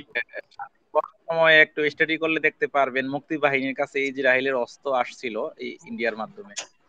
এটা অনেক আগে থেকে ইন্ডিয়া, ইন্ডিয়া যে জায়গায় আছে জায়গায় ইসরায়েল আছে অবশ্য। এখন সেটা তো বলতেছি ভাই, আপনি ইরানের সব দিক দিয়ে শক্তিশালী আমি মনে করি। অন্যান্য অন্যান্য আরব দেশগুলো থেকে ইরান অনেকটা শক্তিশালী। ঠিক আছে, আপনি সৌদি বলেন, কাতার বলেন, আপনি দুবাই বলেন, ওমান বলেন, আবুধাবি বলেন, ওই দেশগুলো থেকে ইরান কতটা শক্তিশালী সেটা আসলে মানে বলার মতো না। কিন্তু আজকে দেখেন, আজকে সেই ইরানে এখন মনে করে না যে তারা তো কোনো তারা তো এখন পর্যন্ত মানে সমঝোতা কি জিনিস তারা সেটা মাথায় আনে না। আজকে আজকে খাদিম কি বলছে যে আমার মৃত্যু হলে হয়ে যাক, যেন ইসলাম যেন টিকে থাকে। হুম, সেই জায়গা থেকে আমরা আহ, সুন্নিরা কটুক যশ বানিয়ে কথা বলছি। আচ্ছা আব্দুল্লাহ ভাই, অনেকক্ষণ ধরে কথা বলার জি জন্য জি জি, না ধন্যবাদ। না না, সমস্যা নাই, আমি শুনতেছি। আমরা আমরা একটু আহ, শিবলি ভাইয়ের কাছে আগে যাই, তারপরে কিবরিয়া ভাইয়ের কাছে আসতেছি, শিবলি ভাই যদি প্রস্তুত থাকেন। শিবলি ভাই আপনি আছেন? আসসালামু আলাইকুম ওয়া রাহমাতুল্লাহি ওয়া বারাকাতুহু। আমার কথা কি শোনা ওয়ালাইকুম যাচ্ছে আসসালাম। ভাইরা? হ্যাঁ হ্যাঁ, পরিষ্কার শোনা যাচ্ছে, বলো। আহ আল্লাহর রহমতে বাস থেকে নামলাম, এখন বাসার দিকে যাচ্ছি। ও বাতাস বইতেছে। বাসার ভিতরে এখনো ঢোকেন নাই? না না, রাস্তায় আছি। তাহলে বাতাস বইতেছে তো, সাউন্ড আসতেছে কিনা কোনো বাতাসের? ভাই তাহলে আপনি বাসায় যে আগে হন, রেডি হন, তারপরে কথা বললে আমরা কিবরিয়া ভাইয়ের কাছে তাহলে আগে যাই। ওকে ওকে। Okay, আমরা কিবরিয়া ভাইয়ের কাছে আগে যাই। কিবরিয়া ভাই আসসালামু আলাইকুম, ভালো আছেন? ওয়ালাইকুম আসসালাম, ভালো আছি। আমিও এইমাত্র আসছি ডিউটি থেকে, আইসা গোসল করি নাই, ছাদের উপরে আসছি, আপনার মেসেজ দেখলাম তাই ভাবলাম যে রেস্ট করি তারপরে গোসল দেব, কথা বলিনি ফাঁকে। আচ্ছা, এই যে দেখেন, বর্তমানে আমাদের আপনাদের দেশের কথাই বলি, ওখানকার যে ওলামায়ে কারাম, ওনাদেরকে আমরা ছোটবেলা থেকে অনেক রেসপেক্ট করে আসছি। আমাদের দেশেও ওনাদের মানে ওনাদের দ্বারা ট্রেনিং হয়েছে, মানে মদিনা ইউনিভার্সিটিতে ট্রেন হয়েছে। এরকম অনেক ওলামায়ে কারাম আছে যারা কিনা এখন মুসলমানদের দুর্দিনে মুসলমানদের পক্ষেই কথা বলছে। মুসলমানদের ওনাদের ভাষা কেমন হওয়ার কথা ছিল, হে মুসলমান জাতি, তোমরা এক হও, তোমাদের ভাইয়ের পাশে দাঁড়াও, যেমনি পারো যে যার পক্ষ থেকে হলো তোমরা তোমাদের ভাইয়ের পাশে দাঁড়াও। কিন্তু ওনারা যে এগুলা বলতেছে, মানে এগুলা বিশ্বাস করার মতো না। ওনারা বলতেছে যে ইরান, এই যে তোমরা যে ইহুদিদের বিপক্ষে যাচ্ছ, ইরানের পক্ষে যাচ্ছ, ইরানই দেখবা কয়দিন পরে আহ দাজ্জালি শক্তিতে রূপান্তরিত হবে, ইরানের 70,000 ইহুদি ইস্পাহান থেকে বের হবে এবং এরা দাজ্জালকে অনুসরণ করবে। ভাই হাদিসে বলা আছে, কিন্তু হাদিসে ইরানের ইস্পাহান শহরের সম্বন্ধে যেভাবে বলা আছে, ইরানের খোরাসান সম্বন্ধেও কিন্তু বলা আছে। আপনারা যদি ম্যাপটা লক্ষ্য করেন, খোরাসান কিন্তু ইরানের নর্দার্ন এবং ইস্ট সাইডে পড়ছে। আর কোথায় পড়ছে? তুর্কমেনিস্তানের সাউদার্ন সাইডে পড়ছে, তুর্কমেনিস্তান কিংবা কিরগিজস্তান কিংবা উজবেকিস্তানের সাউদার্ন সাইডে পড়ছে, এবং আফগানিস্তানের পুরা অংশ এবং পাকিস্তানের পশ্চিম অংশ মিলে টোটাল হচ্ছে খোরাসান। খোরাসানের কথা বলা আছে, তো ইরান তো ইনক্লুডেড আছে। হাদিসে যেভাবে বলা আছে ইস্পাহান থেকে বের হবে, খোরাসান থেকেও আরেক দল বের হবে, তো দুইটাই কিন্তু ইরান থেকেই আসছে। তো এখন আপনি যদি দেখেন যে ওনাদের বক্তব্য যে ইরানের সাথে যাওয়া যাবে না, ইরানের সাথে যাওয়া যাবে না, তো তাদের তাহলে আমরা কার সাথে যাব? আমরা যে পরিস্থিতিতে আছি, আমরা নিরপেক্ষ থাকতে পারছি না। আমাদের যে সিচুয়েশন, নিরপেক্ষ থাকতে পারছি না। যে আজকে যদি আমরা নিরপেক্ষ থাকি, তাহলে 50 বছর পর যে আমরা মক্কা মদিনার নেতৃত্ব বা মক্কা মদিনার জন্য একটা ক্ষতির কারণ হইতে যাইতেছে, সেটা আমরা নিশ্চয়ই বুঝতে পারতেছি অনেক। যদি চুপ থাকি তাহলে এটা কিন্তু 50 থেকে 60 বছর পর কিন্তু মক্কা মদিনার বর্ডারে চলে আসবে, বর্ডারের কাছে চলে আসবে। এবং গ্রেটার ইসরায়েল কিন্তু আপনি দেখবেন যে হিজাজ অঞ্চলের একদম কাছে কাছে, ম্যাপটা যদি দেখেন গ্রেটার ইসরায়েল। এখন বড় কথা হলো ভাই, এনাদের ভক্তরা যে এই আলেম ওলামায়ে কেরাম, এনাদের ভক্তরা, সেদিন আপনাকে আমি ইনবক্সে মেসেজ পাঠাইছি, এই এজেন্টরা কিন্তু শুধু মানে এরা, আমি যতটা মনে করি এরা ওই ঘুরে ফিরে ওই ইসরায়েলেরই এজেন্ট, সরাসরি হোক আর সরাসরি না হোক, ওই ঘুরে ফিরে ইসরায়েলেরই এজেন্ট। তো এনাদের কথা মানে বিভ্রান্ত সৃষ্টি করবে যে নেতৃত্ব ইসরায়েলের হাতে, কন্ট্রোল ইসরায়েলের হাতে, আমরা দুর্বল, আমাদের কিছু করার নাই। তাহলে তার মানে কি আমরা চুপ করে বসে থাকবো? আমরা তো চুপ করে বসে থাকবো না, আমরা আমাদের অধিকার আদায় করবো। আমাদের অধিকার তুমি ছিনাই নিয়ে আমাদের অধিকার নিয়ে তুমি খেলবা, আমাদের হক তুমি নষ্ট করবা, তোমাদের যেটা মন চাই সেটা করবা, তা তো হয়। তো এই ব্যাপারে এখন আপনি আপনার মন্তব্য বলতে পারেন যে আসলে আমাদের এখন করণীয়টা কি এবং আপনার তো বিশ্বাসটা কি? একটু সামারি করে দেন, মানে পয়েন্ট কয়টা, আমি আসলে উপরে গ্রুপ না, আমি, সামারি করেন একটু, আপনি মানে বলতে পারেন যে বর্তমানে এখন ইরানের পদক্ষেপটা কেমন হওয়া উচিত, কিংবা আমাদের সুন্নিদের কি পদক্ষেপ গুলো নেওয়া উচিত, সবার সাথে আমরা কিভাবে মিলাই চলতে পারি কিনা, এবং ইসরায়েলের কি ধ্বংস হওয়া উচিত কিনা, সেটা নিয়ে একটু বিশ্লেষণ। আচ্ছা আচ্ছা। আসসালামু আলাইকুম, সবার কি অবস্থা, সবাই কেমন আছে? জি আলহামদুলিল্লাহ। হ্যাঁ, কথা শোনা যায়? জি জি। আসলে প্রথমত যদি ইরানের কথা বলি, ইরানের কথা বলতে গেলে আকীদা কিন্তু কেচালে আমি যাব না, ওইগুলোতে গেলে অনেক প্রশ্ন, অনেক বিষয় থাকে এবং এগুলো অনেক আলোচনার বিষয় আছে। হ্যাঁ, প্রথমত যদি কিছুটা আমি আকীদা কেন্দ্রিক কথা বলি, মানে শুরুতে, এটা নাইলে আবার পরবর্তী বিভ্রান্ত হতে পারে। সেটা হচ্ছে শিহাদের সাথে তো আমাদের আকীদার অনেক বড় পার্থক্য আছে, এটা অস্বীকার করার কিছু নাই, এটা আমরা ইমানদার হিসেবে মেনে নেওয়া অসম্ভব। আবার শিহাদের মধ্যে কিছু বাগ আছে, শিহাদের মধ্যে যে সবাই একদম খারাপ এরকমটা আসলে কাফের সবাইকে বলা, শিহাদের মধ্যে 8-9টা বাগ আছে। তার মধ্যে 2-3টা একবারে জঘন্যতম আকীদা পোষণ করে, যারা আলী রাদিয়াল্লাহু আনহুকে হুদা সম্বোধন করে, নাউজুবিল্লাহ। তো যাই হোক, আহ আকীদার বিষয় সাইডে রাখলাম। আর এখন নৈতিকভাবে আমি ইরানকে সমর্থন জানাই, যে এরা যেটা করতেছে এটা তো অবশ্যই এজ আ মুসলিম হিসেবে সমর্থন করি, কারণ যতটুকুই হোক মুসলিম দেশগুলো যেটা করতে পারতেছে না সেটা ইরান করতেছে, এটা অবশ্যই নৈতিকভাবে সমর্থন যোগ্য এবং সমর্থন জানাই। তার পাশাপাশি আমরা আরেকটা প্রশ্ন করছেন যে আরব দেশগুলোর যে অবস্থান, সেগুলোর বিষয়ে।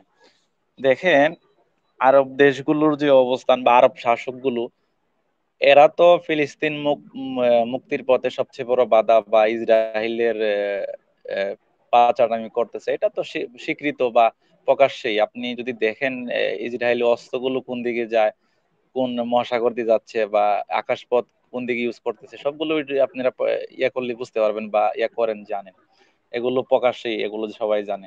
আর হচ্ছে যে মৌলানাদের যে বিষয়টা, মুফতি সাহেবদের, একটা জিনিস খেয়াল করবেন, আজ থেকে হয়তো ওই যে রমজানে যে আপনার হইলো, রমজান ঈদের সময় যে ইসরায়েলে যে চুক্তি ভঙ্গ করে যে আবার যে হামলা করলো, ওই সময় বিশ্ব এই ফতুয়া বোর্ড আছে মুসলিমদের, ওইখানের যে প্রধান যিনি, উনি ফতুয়া জারি করছিল যে মুসলিমদের এখন ফিলিস্তিন মুক্ত করা বা যে ইহুদিদের জায়নুরদের বিরুদ্ধে যুদ্ধ করা ফরজ হয়ে গেছে, জিহাদ। তখন বাকি যে মুসলিম শাসকগুলো, যে আরব শাসকগুলোর যে প্রধান প্রধান মুফতি আছে, যাদেরকে তথাকথিত আমি জ্ঞান মুক্তি যে যেগুলো আছে, এরা এই ফতোয়ার উপর আপনার কলম ধরছে যে এই ফতোয়া আসলে বলে এইভাবে না, এইভাবে না, এইভাবে হবে না। তো এই যে এখন যারা বলতেছে শিহা বা এই সেই হ্যান ত্যান, তো এরা এরকমই, ঠিক আছে। আকীদা কেন্দ্রিক কেচালে গেলে আপনি অনেক রকমের প্রশ্ন রাখতে পারবেন, সেটা আমি শুরুতে বলে আসছি যে শিহাদের অনেক রকমের সমস্যা আছে। তো কিছু শাসক, আরব শাসকরা কিছু মুফতি রাখছে নিজেদের ইয়ার মধ্যেই, যারা নিজেরাই পৃষ্ঠপোষকতা দিচ্ছে বা নিজেরাই রাখে। তো এরা সবসময় মুসলিমরা জাগ্রত হলে, হ্যাঁ, কোরআন হাদিসের উপর অপব্যাখ্যা করে মুসলিমদেরকে আপনার এই কিভাবে যে একটা গণজাগরণ সৃষ্টি হয়, এটাতে কিভাবে মানে দূরে সরায় রাখা যায়, ওইটার দিকে এরা কাজ করে, এরা কাজে হচ্ছে এটা। এটা গেল।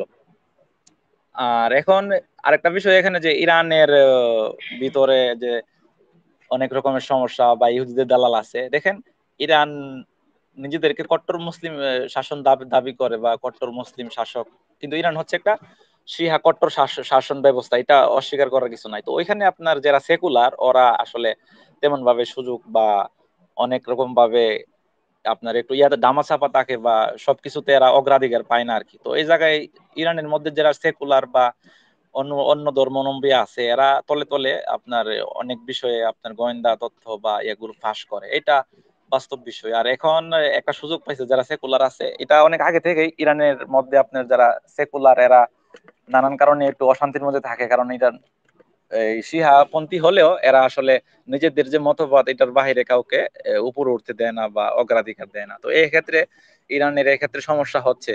তা না হলে আপনি দেখেন, আজ থেকে এই যে বছর ওখানে যে একটা দুর্ঘটনা হইলো, যে হেলিকপ্টারের মাধ্যমে যে মারা গেল ইরানের প্রধান নেতা যে ছিল, সম্ভবত নাম ওনার আমি ভুলে গেছি, ইব্রাহিম রাই, তো এখানে কিন্তু দেশের ইব্রাহিম রাইস। লোক জড়িত ছিল। হ্যাঁ, হ্যাঁ, হ্যাঁ, হ্যাঁ। তো এখানে কিন্তু ওনাদের দেশের লোক জড়িত ছিল। এখন যে তথ্য ফাঁস হচ্ছে বা এই পারমাণবিক বোমার যে কেন্দ্র বা যেখানে তৈরি করা হবে, ওইগুলো ক্ষেত্রে দেশের লোকেরা অবশ্য হাত আছে। আর ইরান আর হচ্ছে ইসরায়েল, এটা আমি বলে রাখি, ইরান ইসরায়েলের আলাদা একটা দ্বন্দ্ব আছে, এটা মুসলিমদের বাহিরে গিয়ে একটা দ্বন্দ্ব ওনাদের আছে। যেমন ইসরায়েল কি চায়, ইসরায়েল চায় আরব সহ সমগ্র বিশ্বে ওরা রাজ করার জন্য। আর শিহাদের একটা নিজস্ব আইডিওলজি বা ইয়া আছে, যারা আরবের মধ্যে ওদের যে মতবাদ, এটাকে এরা প্রতিষ্ঠিত করবে। তো সকল জায়গার মধ্যে এরা প্রগ্রেসি দিয়ে শিহা মতবাদ প্রতিষ্ঠা করার চেষ্টায় আছে। তো এক্ষেত্রে ইরানের সবচেয়ে বড় প্রতিপক্ষ হচ্ছে ইসরায়েল। আবার ইসরায়েল যে কাজগুলো করতে চাচ্ছে, ওইটার সবচেয়ে বড় প্রতিদ্বন্দ্বী হয়ে যাচ্ছে ইরাক বা সরি ইরান। তো এক্ষেত্রে এটা তো একটা দ্বন্দ্ব গেল। আর একটা দ্বন্দ্ব হচ্ছে মুসলিম এবং কাফেরদের দ্বন্দ্ব, এটা তো অবশ্যই। তো আমি প্রথমেই বললাম যে আকীদা কেন্দ্রিক খেঁচালে গেলে অনেক কিছু বলা যাবে। তো আমাদের দেশের বা এই অনেক যে সুন্নিপন্থী যে আলেমরা অনেকেই বিরোধিতা করতেছে, আমার মনে হয় যে বিরোধিতা করা উচিত না। ইরান যতটুকু করতেছে ওইটা করতে দেন। দিন শেষে ইসরায়েলের ক্ষতি হলে তো আমাদের লস নাই, আমাদের লাভ। তো এক্ষেত্রে যদি কোনো কারণে দ্বিমত থাকে, এক্ষেত্রে চুপ থাকা। কোনো মুসলিম আহ শিহাদের মধ্যে সবাই কাফের না।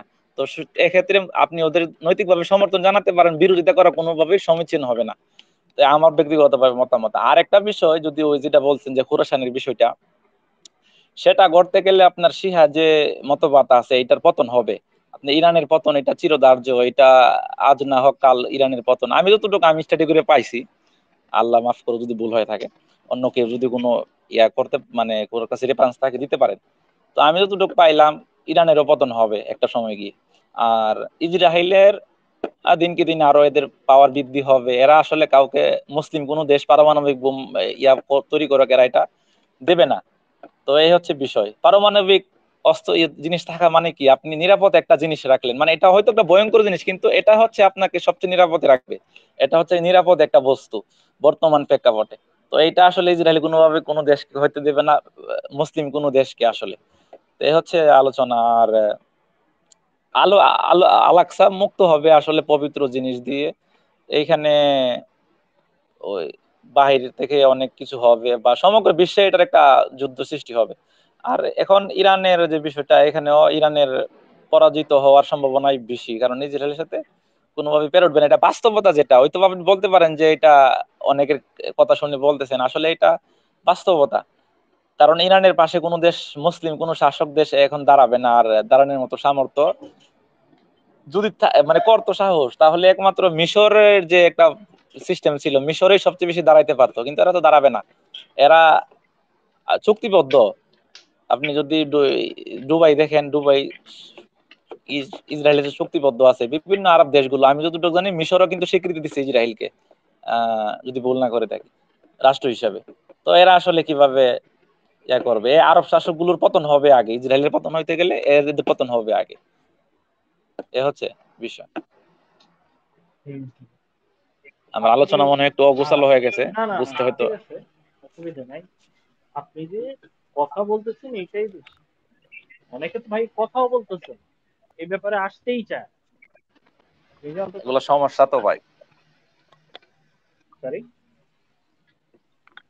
এসব বিষয়ে কথা বলতে গেলে এদেশে কিছু প্রাইভেসি অবশ্যই ইয়া করা লাগে। টেলিগ্রামে সমস্যা নাই, টেলিগ্রামে একটু মানে প্রাইভেসি একটু অন্যরকম। প্রাইভেসি একটু অন্যরকম, হ্যাঁ সেটা ঠিক। হ্যাঁ হ্যাঁ, এই কিন্তু জন্য টেলিগ্রামে আরেকটা বিষয়, এসেও এখানে আমি আরেকটা বিষয় উল্লেখ করি। তারা আমার কথা বলতে চায় না, বরঞ্চ আমাদের বাধা করে। হ্যাঁ হ্যাঁ, নিজস্ব কিছু অভিজ্ঞতা থেকে বলি, আমি খুবই একজন ফ্রেন্ডলি ভাবে চলাফেরা করার চেষ্টা করি। যেখানে কাজ করি অনেক ওই আরবি আছে বা মাসরি আছে, সব সময় আমি সব বিষয় নিয়ে মানে কথা বলি। যারা আসলে সেকুলার টাইপের এদের সাথে কথা বলি, মানে আমি আমার নিজের আদর্শ কোনো সময় বিসর্জন দিয়ে অন্যদের সাথে চলাফেরা করি না, কিন্তু আমি চেষ্টা করি আমার আইডিওলজি ওখানে প্রকাশ করার জন্য। তো সকল ধরনের মানুষের সাথে আমার চলাফেরা আছে। তো আমি আমার নিজ অভিজ্ঞতা থেকে আরবদের সাথে চলাফেরা করার পর যেটা বুঝলাম, বর্তমানে অনেক আছে ভাই, নাই যে ভালো মানুষ তেমনটা না। অনেক ভাই বেড়াদারা আছে যারা উম্মাহ সম্পর্কে দরদ রাখে, কিন্তু দিন শেষে কেউ আসলে কথা বলতে চায় না। এসব দেশে আপনার ওই এ, আরব শাসকগুলো আপনার নিজস্ব কিছু ইয়া বানায় রাখছে, যেমন আপনার জেলখানা বানায় রাখছে, যেখানে সরকারের বিরুদ্ধে কথা বললেই আপনার ওইখানে গিয়ে রাখবে, বা অনেক নির্মম ইয়া করে আর কি, অত্যাচার করে।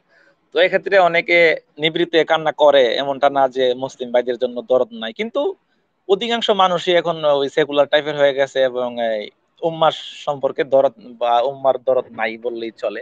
অনেকেই বললে যে আমাদের কি করার আছে।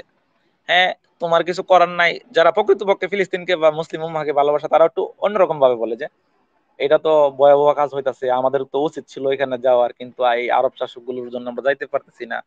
এই অনেক কারণ ব্যাখ্যা করে। কিন্তু আবার যারা একটু সেকুলার টাইপের, এরা ওই ফিলিস্তিনের দোষ দোষ নিয়ে আসে, যে ফিলিস্তিন কিসের জন্য ইসরায়েলকে জায়গা দিল, এই সে এনতেন নানান রকমের প্রশ্ন আরো ছুড়ে দেয়। এই হচ্ছে বিষয়। আচ্ছা, জি, আমার আলোচনা এখানে শেষ। আচ্ছা হ্যাঁ, ঠিক আছে, অন্য ধন্যবাদ। কোনো প্রশ্ন থাকে বলতে পারেন, আমার আপাতত আর কোনো বলার নাই। আপাতত তেমন কিছু নাই, কারণ আপনি যেটা দেখছেন সেটা আমিও দেখছি, যে কিছু ওয়াহাবি ভাই আছে, মনে কিছু নিয়েন না যে ওয়াহাবি ভাই কোথেকে থাকে। তো আপনারা আকীদাগত ভাবে যেটাই প্র্যাকটিস করেন করেন, অসুবিধা নেই। কিন্তু অন্তত অন্যায়ের প্রতিবাদটা করি, অন্যায়ের প্রতিবাদটা অন্তত করি। আকীদাভাবে অনেকের মতবাদ থাকতে পারে, তাই বলে মানে অন্যায়কে আল্লাহ রাসূল যেটা বলে গেছে যে তোমরা অন্যায়ের প্রতিবাদ করো, অন্যায় দেখলে বসে থেকো, মানে প্রথমে চেষ্টা করবা হাত দিয়ে বাধা দেওয়া, হাত না দিয়ে না বাধা দিতে পারলে মুখ দিয়ে বলো, মুখ দিয়ে না পারলে অন্তর থেকে ঘৃণা করো। তা আমাদের অন্তত সেইটুকু চেষ্টা করাটা উচিত, যে অন্যায় অন্যায়, হ্যাঁ, প্রত্যেক অন্যায় হয়েছে। মুসলিমের একটা চিন্তাধারা থাকতে হবে, সেটা হচ্ছে সকল কাফেরের থেকে আমার মুসলিম যে একটা নির্দিষ্টতম মুসলিম, যে মানে নিম্ন স্তরের মুসলিম, সে আমার ভাই, সে যত বড় গুনাহগারই হোক, এটা মনে রাখতে হবে। বাকি অন্য কিছু সাইডে রাখতে হবে। কাফেরদের সাথে যখন সংঘর্ষ হবে, যত বড় পাপী হোক, সে যখন মুসলিম নিজেকে দাবি করতেছে, তার পাশে বা আমার দাঁড়ানো সমীচীন নৈতিকভাবে। নৈতিক ভাবে এটাই হওয়া উচিত। তো আচ্ছা ঠিক আছে, কিবরিয়া ভাই আপনি তাহলে রেস্ট নেন, আমি শিবলি ভাইয়ের কাছে যাই, শিবলি ভাই অনেকক্ষণ ধরে অপেক্ষা করছে। Hold on.